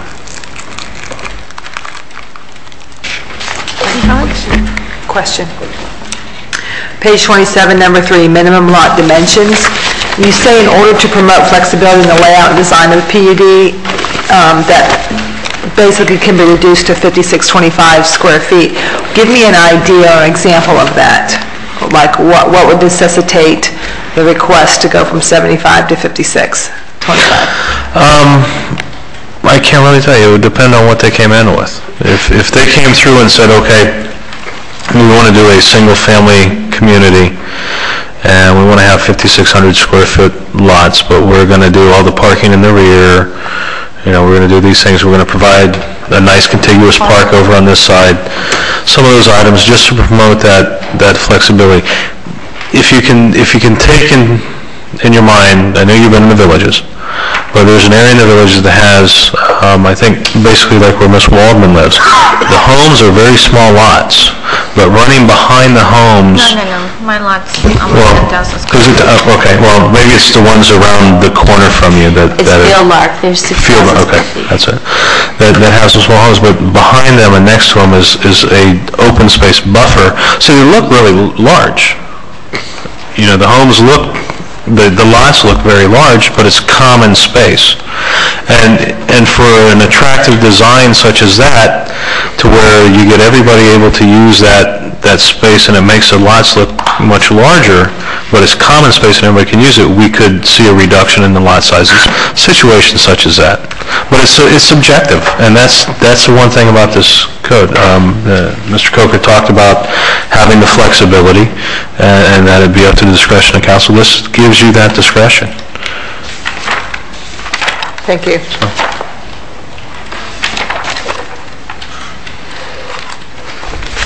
Any other comments? If I just might say one thing, Charles, also in many of the developments where you might have some of the smaller ones, it averages out with some of the larger ones, just like we just used the example of my house in the villages. I mean, that's correct. My house is under 10,000 square feet lot, but then across the street we have 6,000 square feet lots, but they still look like they have beautiful yards, and it still looks nice, it's just what we called back then mixed use, and and yeah, the village is really, when we looked at what we wanted the PUD to look like, it was the villages. Right. And then we've ridden through it, all of us have ridden through it, I've been through it, I drove all these people through it, and it's still, it's a very sought-after place to live. It's held its value, and you have all types of units there, and it works very well. And I think too, having the open space. I know I live on the park, and Jeff, Mr. Porter lives. He backs up to the public park, so it gives you such a large feeling of open space. I think that's missing in so many developments. Right, that's correct. It really is. That feel is missing, and from what I can see, all of the new stuff. And that's what we're trying to Completely. get back to. And the Villages was a very radical and very divisive and much discussed approval 30 years ago. That's correct. So, and that we've tried to look at that as kind of our poster child for where we'd like to get to. So. If there are no other comments on this, Charles, we've had some good suggestions tonight, if you guys can work on some of that. Yeah, absolutely. Sure. Charles, let me ask you one question. Back the parking question that came up a couple times in the areas where there are problems now, East Lake, not East Lake, I mean North, wherever. Can you tell us what the ratio of parking is in those developments? Can we get that number so that okay, we know there's a problem there. That's the threshold where there's a problem. Sure. So we add 2.5 on that, or 5.0 on that, or 7.0 on that, whatever.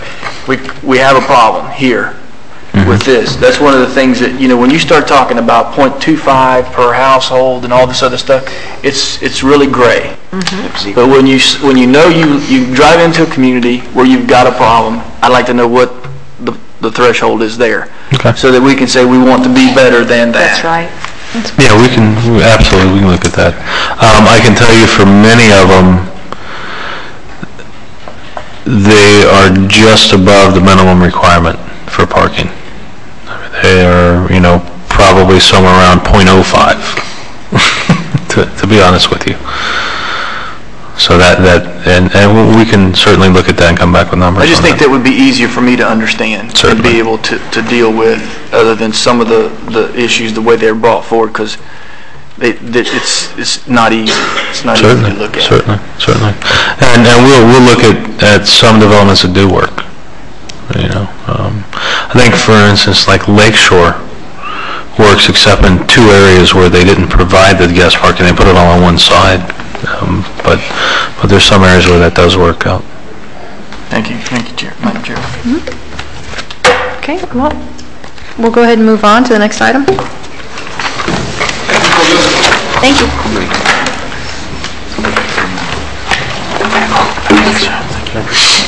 Thank you all for Okay. Charles has provided you with the existing code.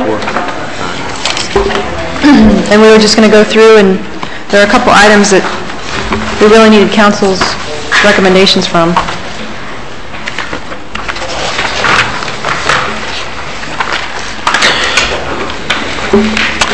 Mayor and council,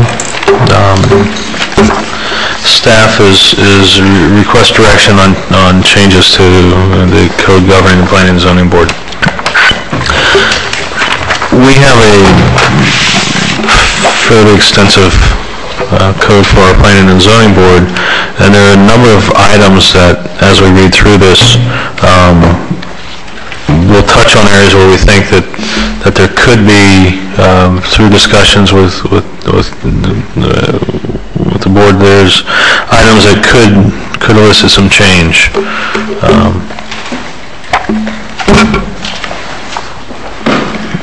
I think the establishment is okay, and keep in mind that for the most part, the planning and zoning board code hasn't been changed since 1975.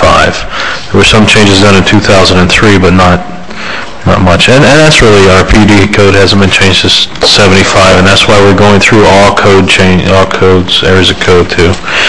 We're going through rather slowly, but we're going through them and trying to update things.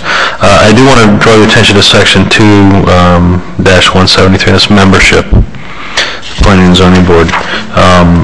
We think that the way that stands is fine, the 7 members, all of that, appointment by council, but we feel that there should be the addition of at the pleasure of the city council.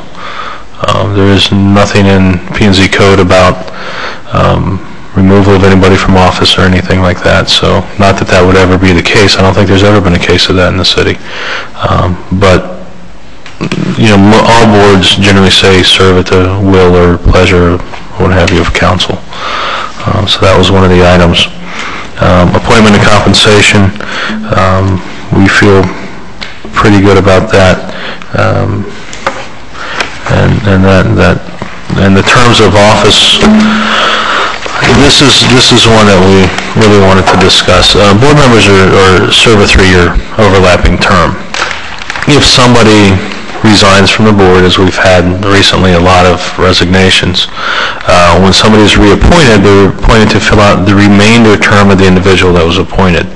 That's to keep the overlapping. It's a very hard system to keep track of, especially 3 or 4 years, or not 3 or 4 years, but 2 years down the road when they come up for renewal. So what effectively you have is you'll have somebody, Mr. Powell's here, I think his term, he's only got 100 and something days left on it.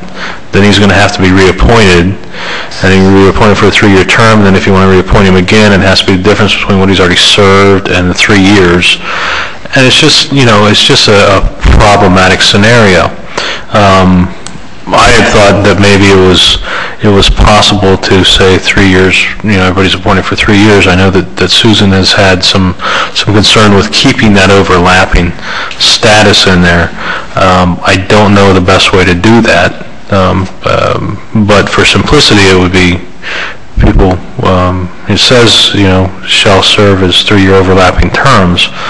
I think right now the way it is staggered, if everybody's reappointed a 3-year term, they will be overlapping. It won't be without. However, could someday it work out to where everybody's up on the same day? Theoretically, yes, it could. I don't know that that's a difficult thing. Susan, I don't know if you want to weigh in on that. I know that there was some concern about the keeping the overlapping or what have you, or some way of doing that. Well, the concern, Mr. Mayor, was that if you have a complete turnover on any board, you're really starting from scratch, and most cities like to have a little bit more continuity from year to year. That, not on one day you would have 7 members and the next day you would have 7 completely different people starting from scratch looking at the planning and zoning issues of the city. As Charles says, that's not guaranteed if it's simply a change to the process for people replacing those who resign. At one point the language had said everybody would be in lockstep, and that's where I raised that issue. So that's one area that we'd like some direction on with regard to that, and I'll move on past that. Voting member vacancies. This is where it talks about that they will fill the unexpired term of that vacancy. We've also looked at adding some language in there that vacancies occurring in the Planning and Zoning Board shall be filled by the mayor of the city by and with the approval, and we put in a majority of the city council. So I think that's obvious, but I know that and this is a procedural question to the attorneys, I know that when the item is brought up under the mayor's agenda, there's a requirement of a supermajority for a vote. That wouldn't change with this being in there, would there? When it's brought up under his agenda item? Supersedes. when that happened recently, it wasn't a supermajority. It was, we needed that many people to vote as sort of as a quorum issue. But we've been told it requires five.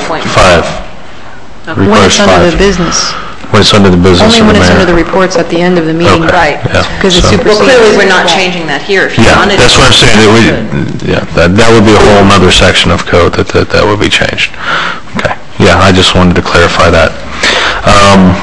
Responsibilities, your planning and zoning board serves as a local planning agency. And there's been some discussions, many cities, cities do it differently all over. Some councils serve as a local planning agency, some councils have their board serve as a local planning agency. Here, our board serves as a local planning agency. That requires them to weigh on every comprehensive plan amendment, changes, land use code changes, those items. As we've seen recently, we could be with, at any time, a 4-member board or a 3-member board, given the fact that people resign or those issues. And I know that there was some concern with that. So this would be the area that if council wanted to retain the local planning agency status, as some groups do, we would make that change here. And the council would be the local planning agency under state statute. You can still give authority to the board to review and recommend everything that they currently do now, even with that status. There are pluses and minuses to it. Either way, if you were the local planning agency, you have to have another meeting. Now, it can be similar to the way the HERO meeting is handled, where you open it up, move the items forward to a council meeting, then you have those council hearings. Keep in mind that changes to the land development regulation codes, such as PUD, those items, changes to the comprehensive plan, those items, cannot move forward without being heard by the local planning agency, whoever it may be. So that's why many jurisdictions feel that the local planning agency, or at least some of them, that the local planning agency status should rest with those with the final authority. It's up to this board to kind of give us direction on that issue, but it would require the other meeting. Do we have other alternatives, such as giving them time limits that we have discussed that. they have not reviewed within, like if something we want to get done and we know we're waiting on them, because unfortunately we have had a lot of turnover with the planning and zoning, and if there's only 4 people and one of them has a conflict, then we don't have a quorum. Right, and we've recently had that issue where somebody could not get certified for their business Are we allowed to give them timelines, that if they don't hear something within? That's something that we have been discussing with the attorneys, and I think the term was cutting edge, or no, that was my term. What I said was, I'm not familiar with that in other jurisdictions, and I think there would be implementation issues. What would happen if you had, which is not at all uncommon here, 2 planning and zoning board meetings in a row where they're pretty heavy on projects, on applicant stuff, and they've got a fairly complicated text change at the end of the agenda. If you've set an artificial limit of 2 meetings, but in reality they've only had a half an hour between those 2 meetings to cover a complex change, I think we do want them to have the minimum time necessary to review and respond, and the statute does give them that role.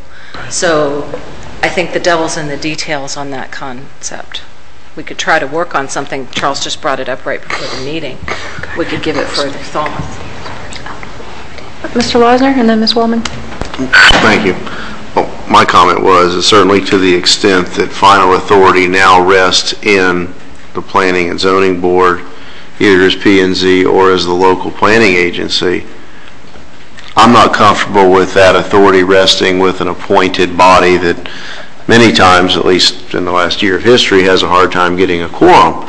Certainly the buck stops with us and blame always rests with us, so we might as well take that on. And I would envision that if we're going to take on, the council is going to take on the mantle of the LPA, the local planning agency, that it's something akin to what we do with HERO now. It's the same group, it's a separately noticed meeting, we do it on, you know, a non-council night and proceed under that scenario, because, you know, again, as I stated at the beginning, I'm just real uncomfortable with having any of that kind of authority vested in an appointed body.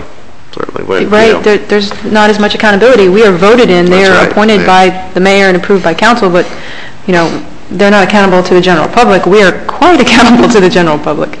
Good point. I'm going to piggyback on Mr. Losner, because there's been situations where we have been held accountable, and it wasn't our, you know, things that we were not told about. But I want to further this discussion a little bit. Does P&Z have a budget? Under state law, there shall be a budget for the local planning agency. We do budget to pay them, we do budget for certain items. Rick, if you want to... Well, let me ask the question, and then maybe Rick already has the answer, but I know in the last year or so, especially in the last 2 years, there's been study after study ordered that, but, you know, it's never talked about in the public, so I'm so glad we're having this workshop, that I think staff would have ordered anyway, and probably had already ordered, but then there was duplications and, you know, just so much money was spent, and then you add up the attorney's time when they table things, and then you bring the attorneys down, and then they just keep tabling them and making people come back. And I agree that we need to have maybe a minimum time limit, because I know people who have gone through months and months and months and months and months, and just, you know, because they can't agree, or they just keep asking for more studies, that it puts a hardship on them, because they're paying their representatives, they're paying their architects, we're paying attorneys, and I think the bottom line, the dollar amount is just staggering. If we really knew, I don't even know if I want to know, but but I know it must be staggering. And then I have one other comment, and that was, and then you can answer everything at one time. Are there, and I know this, I'm just putting this on the record, because I know the answer, but are there things that are brought before P&Z that we never even see? Because they dismiss them, or? No. There's nothing? No. Okay. No. So everything that's brought before P&Z is eventually brought to us? Except for discussions of projects, you know, studies, those items. When we do internal discussions with them on that, those aren't all necessarily brought to you. If there's a study completed, that is brought to you. But Anything requiring expenditures, would that have to come before the manager and then to us for approval? well, under current code, and I'll read that to you. We have budget authorities, I don't see... Yes, you do. Current code, it says the Planning and Zoning Board shall develop its annual budget to be submitted to the City Council in conjunction with the budget submissions of the other departments of the city government. In the development of its functions, the board shall include in its budget the employment of professionally qualified planning assistants, or may from time to time recommend the employment of such assistants as deemed necessary for the conduct of specialized planning studies. That's the budget section. And there is a requirement under state statute for the local planning agency to be budgeted in that manner.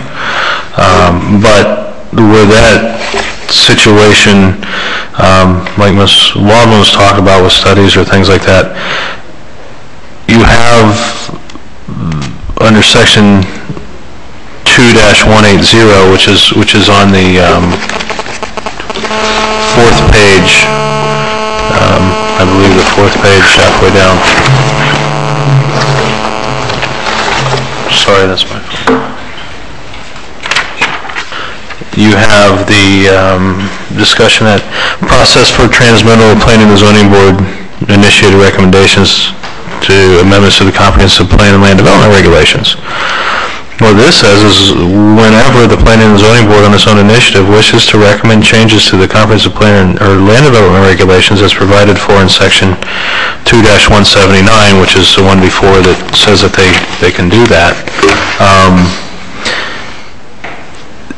shall, in any regularly scheduled meeting, direct staff to prepare draft language.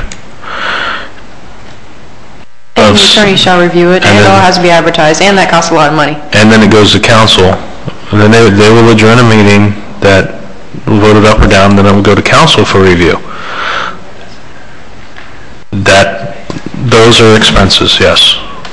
Those items do, yes, cost money. But there hasn't been, I'm sorry? we haven't been doing that. Let me jump in for a sec. To someone ask your question earlier, Mrs. Wellman, and to get back to the dollars a little bit. I think what Charles, and again, we haven't had a chance to talk to this earlier today, so I may be stepping on his toes. I'm not attempting to, and I may be wrong as well. We're bringing out items that are in here, which are written in code, that I believe, especially when we get to the budget, we think ought to be adjusted. I will say, during the last year in which I was basically watching over the development services, P&Z has not ordered anything without this council being aware of it, either going through the manager, Mike, Marlene, or whatever, and bringing it forward. How was that? I'm sorry. We have not done anything that the P&Z board has not spent money on ordering any studies or anything else without us first coming to the council to get approval, or through the committee of the whole to get approval. That's been on the last... At least for the last year and change that I'm aware of, that I've been working on it. Because what I've been trying to do specifically, again, the reason why I think some of this budgeting needs to change is, to be perfectly honest, P&Z has asked for a number of things to be done, spending money here, do that there. Rather than do that, we have been, and I'll say it as officially as I can, stalling it to a certain degree, talking in-house with what Charles has already worked on, having Alfredo work on things, and then we come back through the manager's office or to you as the Colorado Council saying, we need to do this study, and basically you've accepted that. All the money that we have assigned for the consultants that essentially work for P&Z, all that money has come through you first. All that money has been budgeted first. This indicates that there is a mechanism out there that other monies ought to be budgeted. What I would like to do, which I don't think Charles mentioned, is if you do decide to become the local planning agency, which I really wish you would, we would then take the budgeting and modify it so that you direct me as Director of Development Services to essentially prepare whatever may be needed as part of Development Services budget and bring it back to you as I'm doing now, but actually making it part of the requirements as opposed to leaving the provisions that are in there at this point in time. I hope that may have answered your question. May have generated more, but... Well, I just remember hearing that there were some things ordered that probably didn't need to be ordered because there was duplication. That may have happened a few years ago, ma'am. In the last year and change, I don't believe it has. Okay. Yeah, it's been a while. Okay. I think Mike should, yeah. Well, I'm glad you brought some clarity that we have the ultimate budget authority, because I'm saying you got studies being done, and who's paying for it? If it's not budgeted, then the council have to, through the manager's office, have to authorize it. So you clarify that. Yes, again, anything that comes to you, Mr. Mayor, we've already gone through Mike, Marlene, or Kurt first, because I have to be comfortable enough to explain it to them, so they're comfortable enough to allow me to come and explain it to you and get your blessing on it. Did you have a comment? Yeah, actually I have a comment. You know, even though what Rick is saying is absolutely correct and he tried everything he could to go through this process, but under the existing code, they have that authority. There was a situation, and I'm sorry, the Planning and Zoning Board is doing an outstanding job. Yes. And, you know, they need to be commended for the hard work they put there, and that's not intended to, by any means, to go against Planning and Zoning Board, but there was a situation where Rick came to me several times about having a study done for Campbell Drive, a comprehensive study that could cost more than $100,000. And I said, you know, we went back and forth, and I said, there was no way I'm going to authorize something that's not in the budget that's going to be that much money. Then finally, he had BNA work on some kind of a study. So I just need to make it very clear that we could be in the situation Charles described if we are not really careful and separating the responsibilities. And let's face it, all the boards we have in the city are recommending boards, with the exception of the Planning and Zoning Board. And I think if, like Mr. Losner said and Charles also stated, if we separate the responsibilities, planning as a separate agency, which is council members, they are accountable to the budget, they are accountable to capital projects, so they know when they ask for something, it's in the budget, they budgeted for it up front, and this is something, they're going to answer to the public for in the future. But to just think of a project the way it's in the ordinance now, you don't really know what to budget for. If I might add to what Mike mentioned, to give you, take the same example I did before and spread it out a little bit further. They did ask for this study for Campbell Drive, which would, as Mike is correct, would have been quite an expensive study. And what we did, as I mentioned earlier, as far as deflecting a little bit, is eventually got them to understand that much of this was being done under the transportation master plan that Julio was working on. A lot of it would be covered there. Other parts which we couldn't cover there, we essentially got them to agree that we could have Alfredo Sanchez as BNA do a study for the commercial look and feel of things, and came back and asked your permission, and you agreed to it, and that thing was a total of $8,000 at this point. So by trying to watch over what they're asking for, we were able to take what could have been a $100,000 study that may have been duplicating what Julio was doing anyway, to come out to an $8,000 study that does not duplicate what Julio is doing. It's got a different focus, with something we've tried to do. Now, the only thing I'm pointing out again is I'd like to be able to, if at all possible, get that piece out of here, which essentially allows an end run, even if we're trying not to, so that we actually all have control of it from the elected officials as opposed to recommending board. Thank you. Yeah, I've been thinking the whole time that we've been discussing this, is going back and forth, so I've been thinking exactly what Mike said. All of the boards on the committees on council are recommending boards. Education committee, we're just a recommending board. All the different boards come back and make a recommendation to the council. P&Z would do exactly what they're doing now, except for we would be basically, the buck falls with us, the buck stops here with us, and we would be the local planning agency. And I think that's a wise change, and I think it makes a lot of sense. So rather than keep discussing this, I think that's a very, very wise change. But P&Z would still get the same money as far as their per meeting. They would still operate the same way. They would do exactly what they do. They would just make a recommendation. So I think that's just the right decision. If I could touch on a couple items. With regard to the commercial corridor study that BNA is doing, that's also not just applicable to Campbell, it's applicable to all commercial corridors in the city, and which is something we felt needed to be done, but not just on a one street, but all over. And coupled with that is a landscaping review that they're doing as well, changing that code. So I do believe that there needs to be the ability for this board to request from council in writing, or however you want to do it, the ability to do or request certain things. But I think you should have the say-so of whether it happens or not, and I think there needs to be some formalized mechanism of them making those requests for unbudgeted items. Well, Charles, there's a process already in place. If they have a budget that we approve each year, and if it exceeds the budget and not in the budget, there's a process. The council have to make that final call. Right. I was looking for something possibly a little formal that says, if the Planning and Zoning Board would like to do some of these things, they could request in writing to the City Council. And the City Council could weigh in on that. And then, at that point, you ask staff, is there money in the budget? Those items, is it duplicated of anything? And then that answers back. Or it could be asked to the director, or it could be asked, whoever you choose.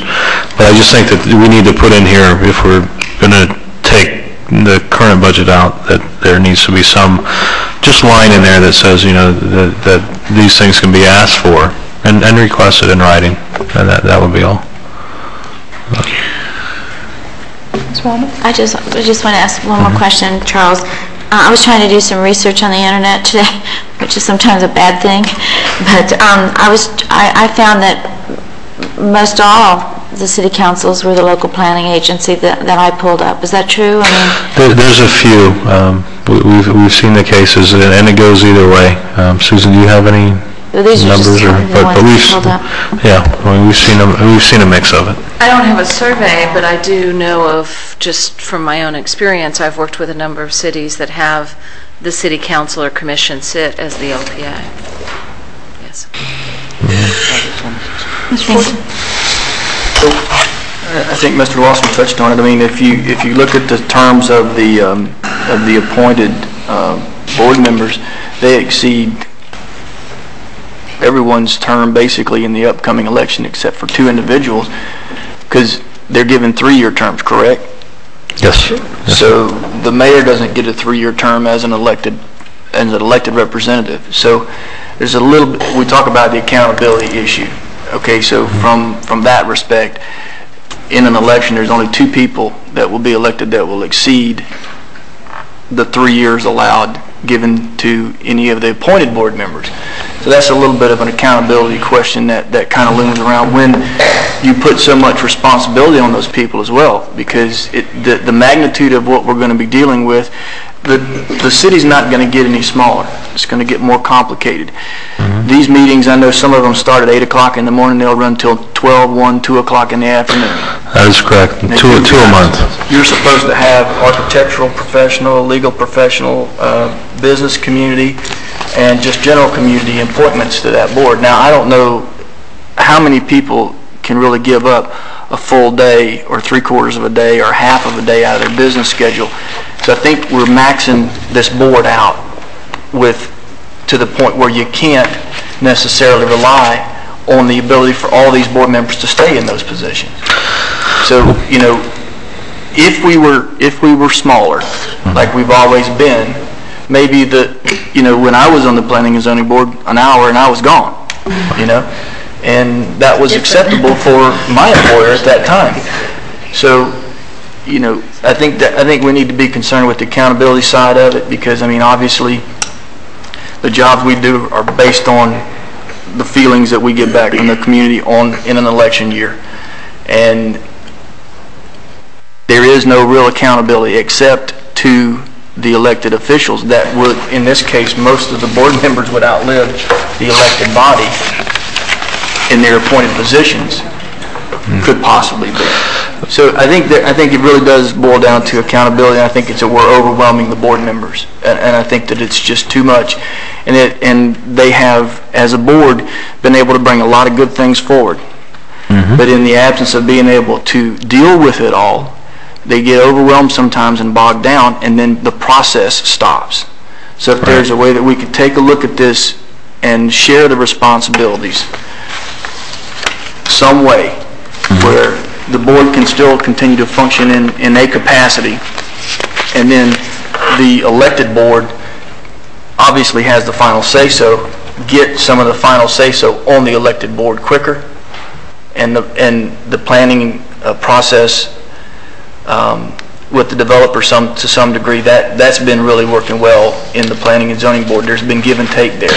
A lot, yes. So, I mean, if there's a way, and I think that's what you're trying to do, and I think that's what I'm hearing, there's a way to get things in front of the decision-making board and lessen the responsibilities and overwhelming responsibilities of the appointed board. I think that's probably the way that I'd like to see it go, and I think you're looking at that. Yeah, and you touched on something about the different members. We should, it's not a requirement, we should have one architect, one lawyer, or somebody from a legal profession, one business community, and 4 general community. We don't have any of the top 2. This board just appointed somebody from the legal profession, but we haven't had anybody from the legal profession since I've been associated with the board. And respectfully, I will say that is because the overwhelming task that is asked of these professionals generally cannot be given up. in the environment that we're in today. That's correct. It's very difficult. So obviously you have to have a self-employed, very, very flexible time person, and that doesn't necessarily fit in this criteria. And we haven't had anybody from the architectural standpoint since I've been associated with the board. Quite happy Mr. Powell has some electrical engineering background.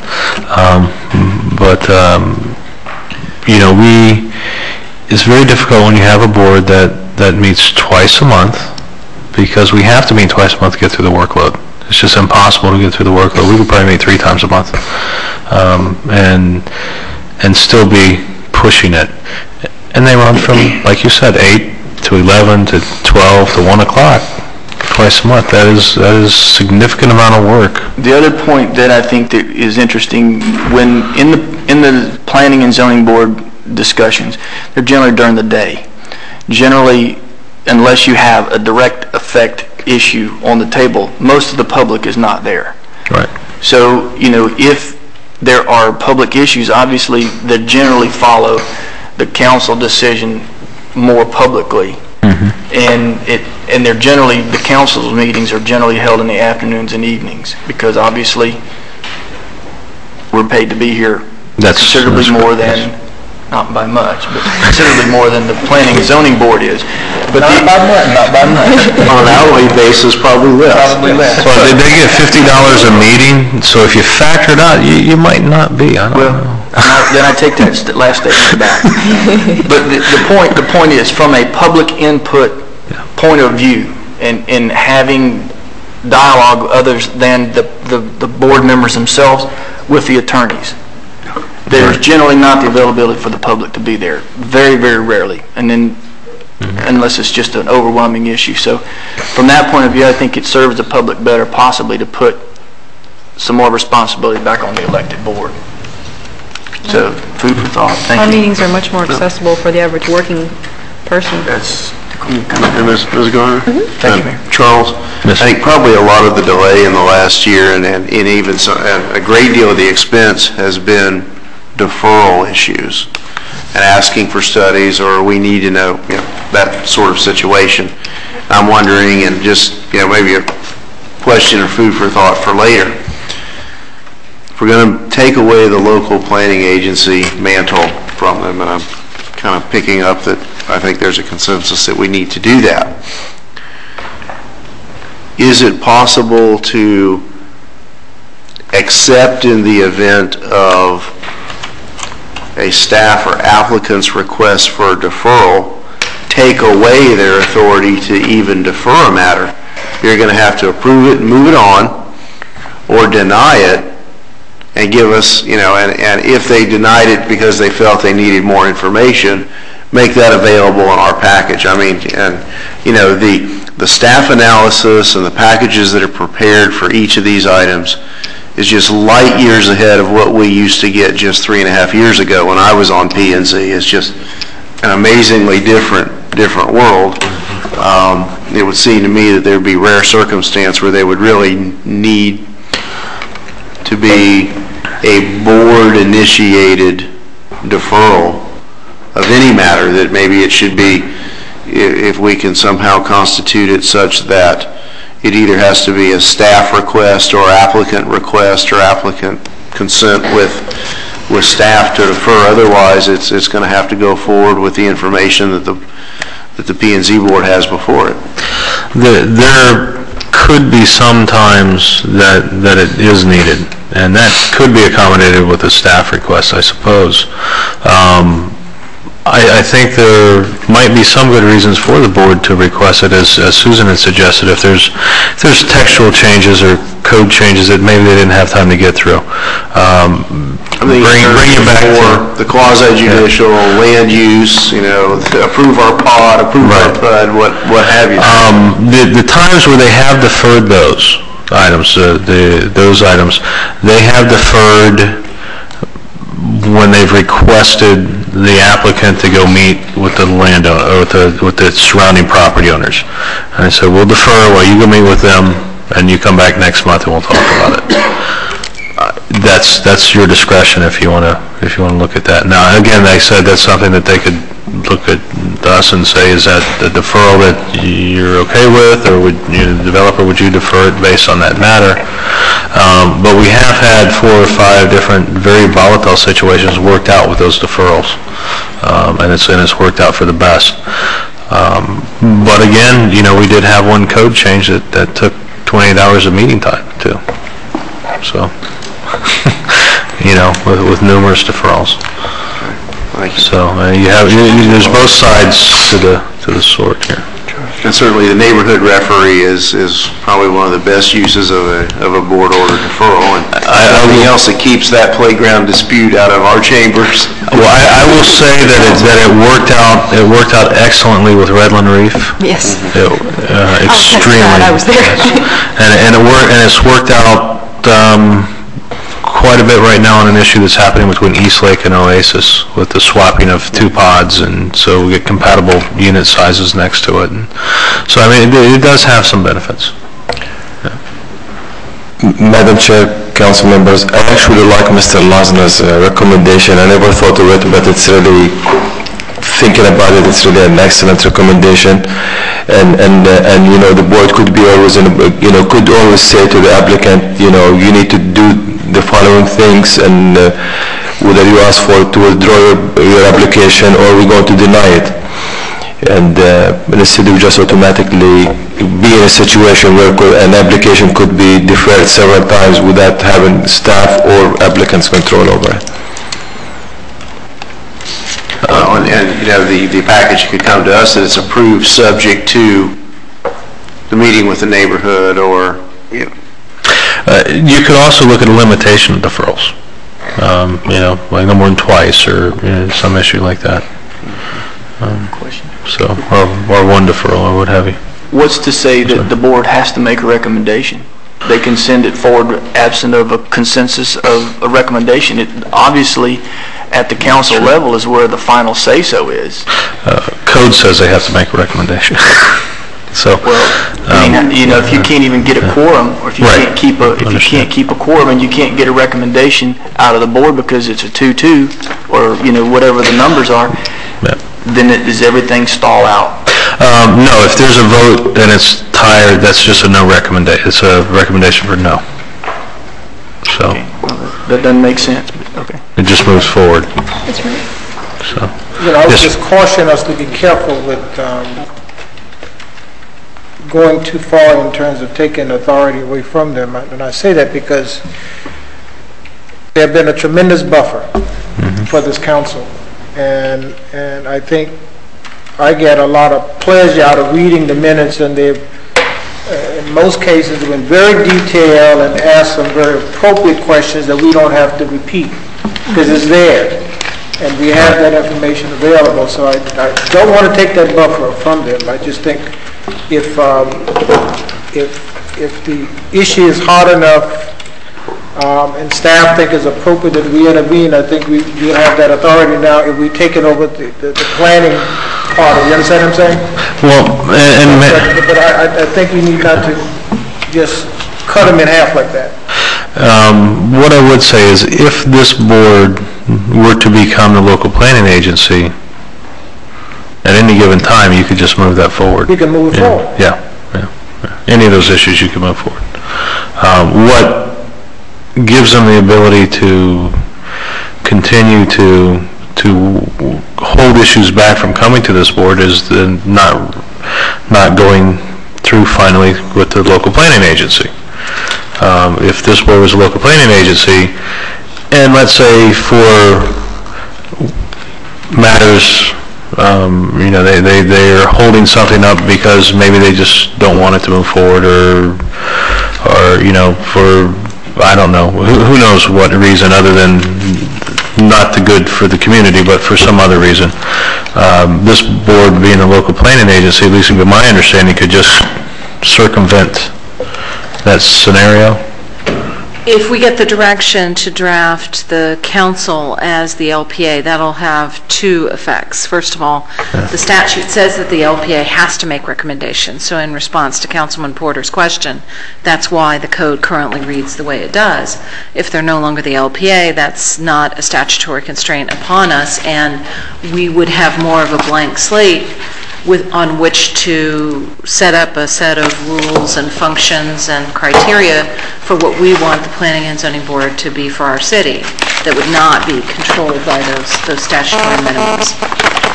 Also, on the budgetary issue, I just wanted to make you aware that the statute does say it's subject to your fiscal practices, so they do need to follow the rules like everybody else. But what I will say is there have been times, and Reverend Reef really flashes in my head, that they were able to diffuse situations by the deferral. And again, with East Lake and Oasis. And quite frankly, with Northgate and the Homestead 50 PUD. There were two deferrals that took place there and Mr. Powell was on the other side of the people shouting, and I think that the instruction of those developers to meet with them and deferring it to the next meeting worked out fairly well. So those are issues where I think that diffusing of some volatile situations and a buffering does work to the advantage of this group. Now again, you have the other side of that sword where we had a code revision that took, almost 6 months. So, you have to temper that, and a lot of that hinges upon the whether LPA status is left with that board or moved with this board. Any other comments? You want me to finish? No, it is like a couple more pages. You did talk about budget. I thought that was the only... No, we jumped to that. There's only one section that we didn't discuss, that you and I had talked about, and that was 2-181E. And that was just changing may request. Very small change. Right. And, that's up to this board if they want to do that. There's been some discussion about that.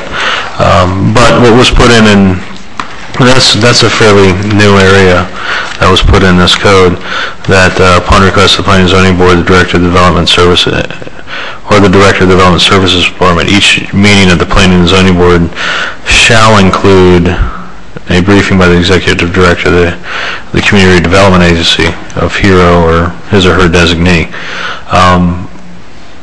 Things have been working very well with that regard. I don't know if, shall just seems so strong.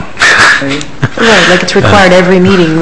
We don't know. That's kind of way, and maybe it's not that we go to May, but maybe we rework that just upon the request of the board. There will be a briefing by the CRA director or something like that, or an update, of issues. I think it's important that the board know what's going on. Reporter's done. I like it. I just have one quick question. The issue on attendance, I just want to make sure it's clear that they work for the pleasure of council, correct? Yes, that would be something that we would put in, yes. Because it says here, we've had issues before. I don't know if we've had issues before, but I know I've heard that there's been issues before. That, the only way that someone can be dismissed is by missing 3 meetings, and consequently there's been many times where somebody will just show up for that 3rd meeting and not know what's been going on for the last 2 sessions, and then takes, much valuable time to catch that person up to speed before they can proceed within the meeting. So I just want to make sure that we're very clear on that. I haven't experienced that since I've been involved in the board, but I've heard that there's been those situations that have occurred in the past. Yes. So. We need to take attendance before we end the meeting. Councilman Laws is present. The Vice Mayor Bell is present. Councilman Porter, Councilwoman Garner, and Councilwoman Wallman. We're not starting over, are we? The other item that I would like to touch on is under Section 2179. If this board instructs us to, we will draft new language that makes council the LPA, local planning agency. But also, if you look at items F, G, H, and J, right now they say hear and approve. Review and advise. Review and advise, yes. Just change them to review and advise. Yes, review and advise. And then on J, it says shall serve as a committee of landscape adjustment. I think that needs to stay the same. Those recommending landscape adjustment, and we'll look at that and bring that back. But there is I'm still trying to figure out who's going to serve as the boxing committee. I don't know if any of you know that, but in digging through code, we have a requirement that we have a standing boxing committee. Like a fight? Yeah. Then it's us. Oh. That's the mayor. The boxing committee.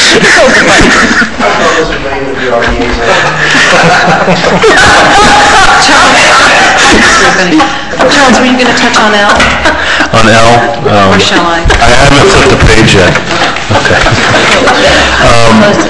We had looked at L, and that says decide appeals for permits to permit the erection of wireless telecommunication facilities or telecommunication towers as set forth in Chapter 31 of the Code. Because if somebody were denied a permit, they would have the appeal, and the Planning and Zoning Board currently has the ability to decide those appeals. In talking to the attorneys, that would either have to rest with them or the special master. I think it rests well with the Planning and Zoning Board, but they can, I think we talked about it, they could review it and then recommend to council.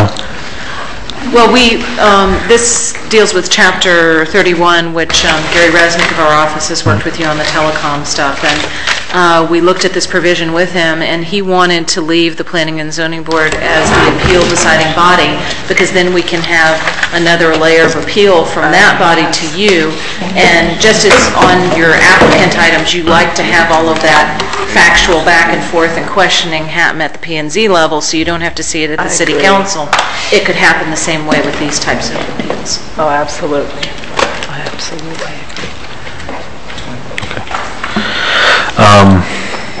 So that one of the other items, if you look at N, letter N, it says recommend to council ordinances regulating height, number, stories, those items. But there's a section in the middle in there that says the development of public open space for parks, playgrounds, the location of public buildings and structures, highway locations, public transportation and facilities, and any other subject relative to community welfare and development. I don't know if that's something that this group wants in there. It does say recommend. So That's fine with me, they recommend that. right, okay. I just want to make that clear. Yeah. I didn't know how far I want to get into highways and public buildings and those items, so. They're constrained. So, but other than that, that's really the only items. And as I said, we were asking for direction, and I think we got it tonight, and we can come back with some items with that. And again, they are doing a yeoman's job. There's even been some months where they've had 5 meetings. So it's yes, with special calls and things like that. It's been tremendous. I have one more thing I just wanted to throw out there. Back to page 17, when we're talking about the prior item. Oh, okay. Yeah, well, we're talking about PUD zoning here. I'm still on that, right? It says a PUD zoning may contain any mixture of uses. I think we should maybe think about putting should or will instead of may, because we're not getting mixed use. I know we still have that so-called flexibility, but I think that we should, instead of put may, put should or will, because should still doesn't absolutely make it unflexible. That's just something I want you to think about. It is addressed further in when we said the 50%, 20%. So if your underlying land use was commercial, 50% of it would have to be commercial, and then 20% would have to be residential, so you get a mix. Or if the underlying land use was residential, 50% would have to be residential, but you would have to have 20% commercial. I agree, but I think that changing the word from may to should or will, I think that's consistent with the changes that are... Right. Yeah, I think that makes it a little more consistent. Just one word. Which line was Under 30-568, eligibility at PUD zoning, instead of may contain any mixture, I think it should say should contain or will contain. Oh, okay.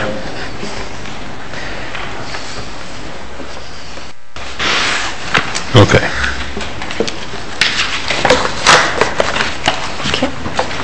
Motion, we adjourn. Thank you, those were some good comments. I think we'll be getting the P&Z back to you much quicker. I think that will... The PUD code will go to the Planning and Zoning Board next month. It will be heard there. The P&Z code is not required to go to them, so that's... We'll be bringing that one back quickly. Yes. But you will be seeing the PUD code after a hearing by the Planning and Zoning Board. It will probably be coming to you with some additional changes to it for your final approval of it. So. All right.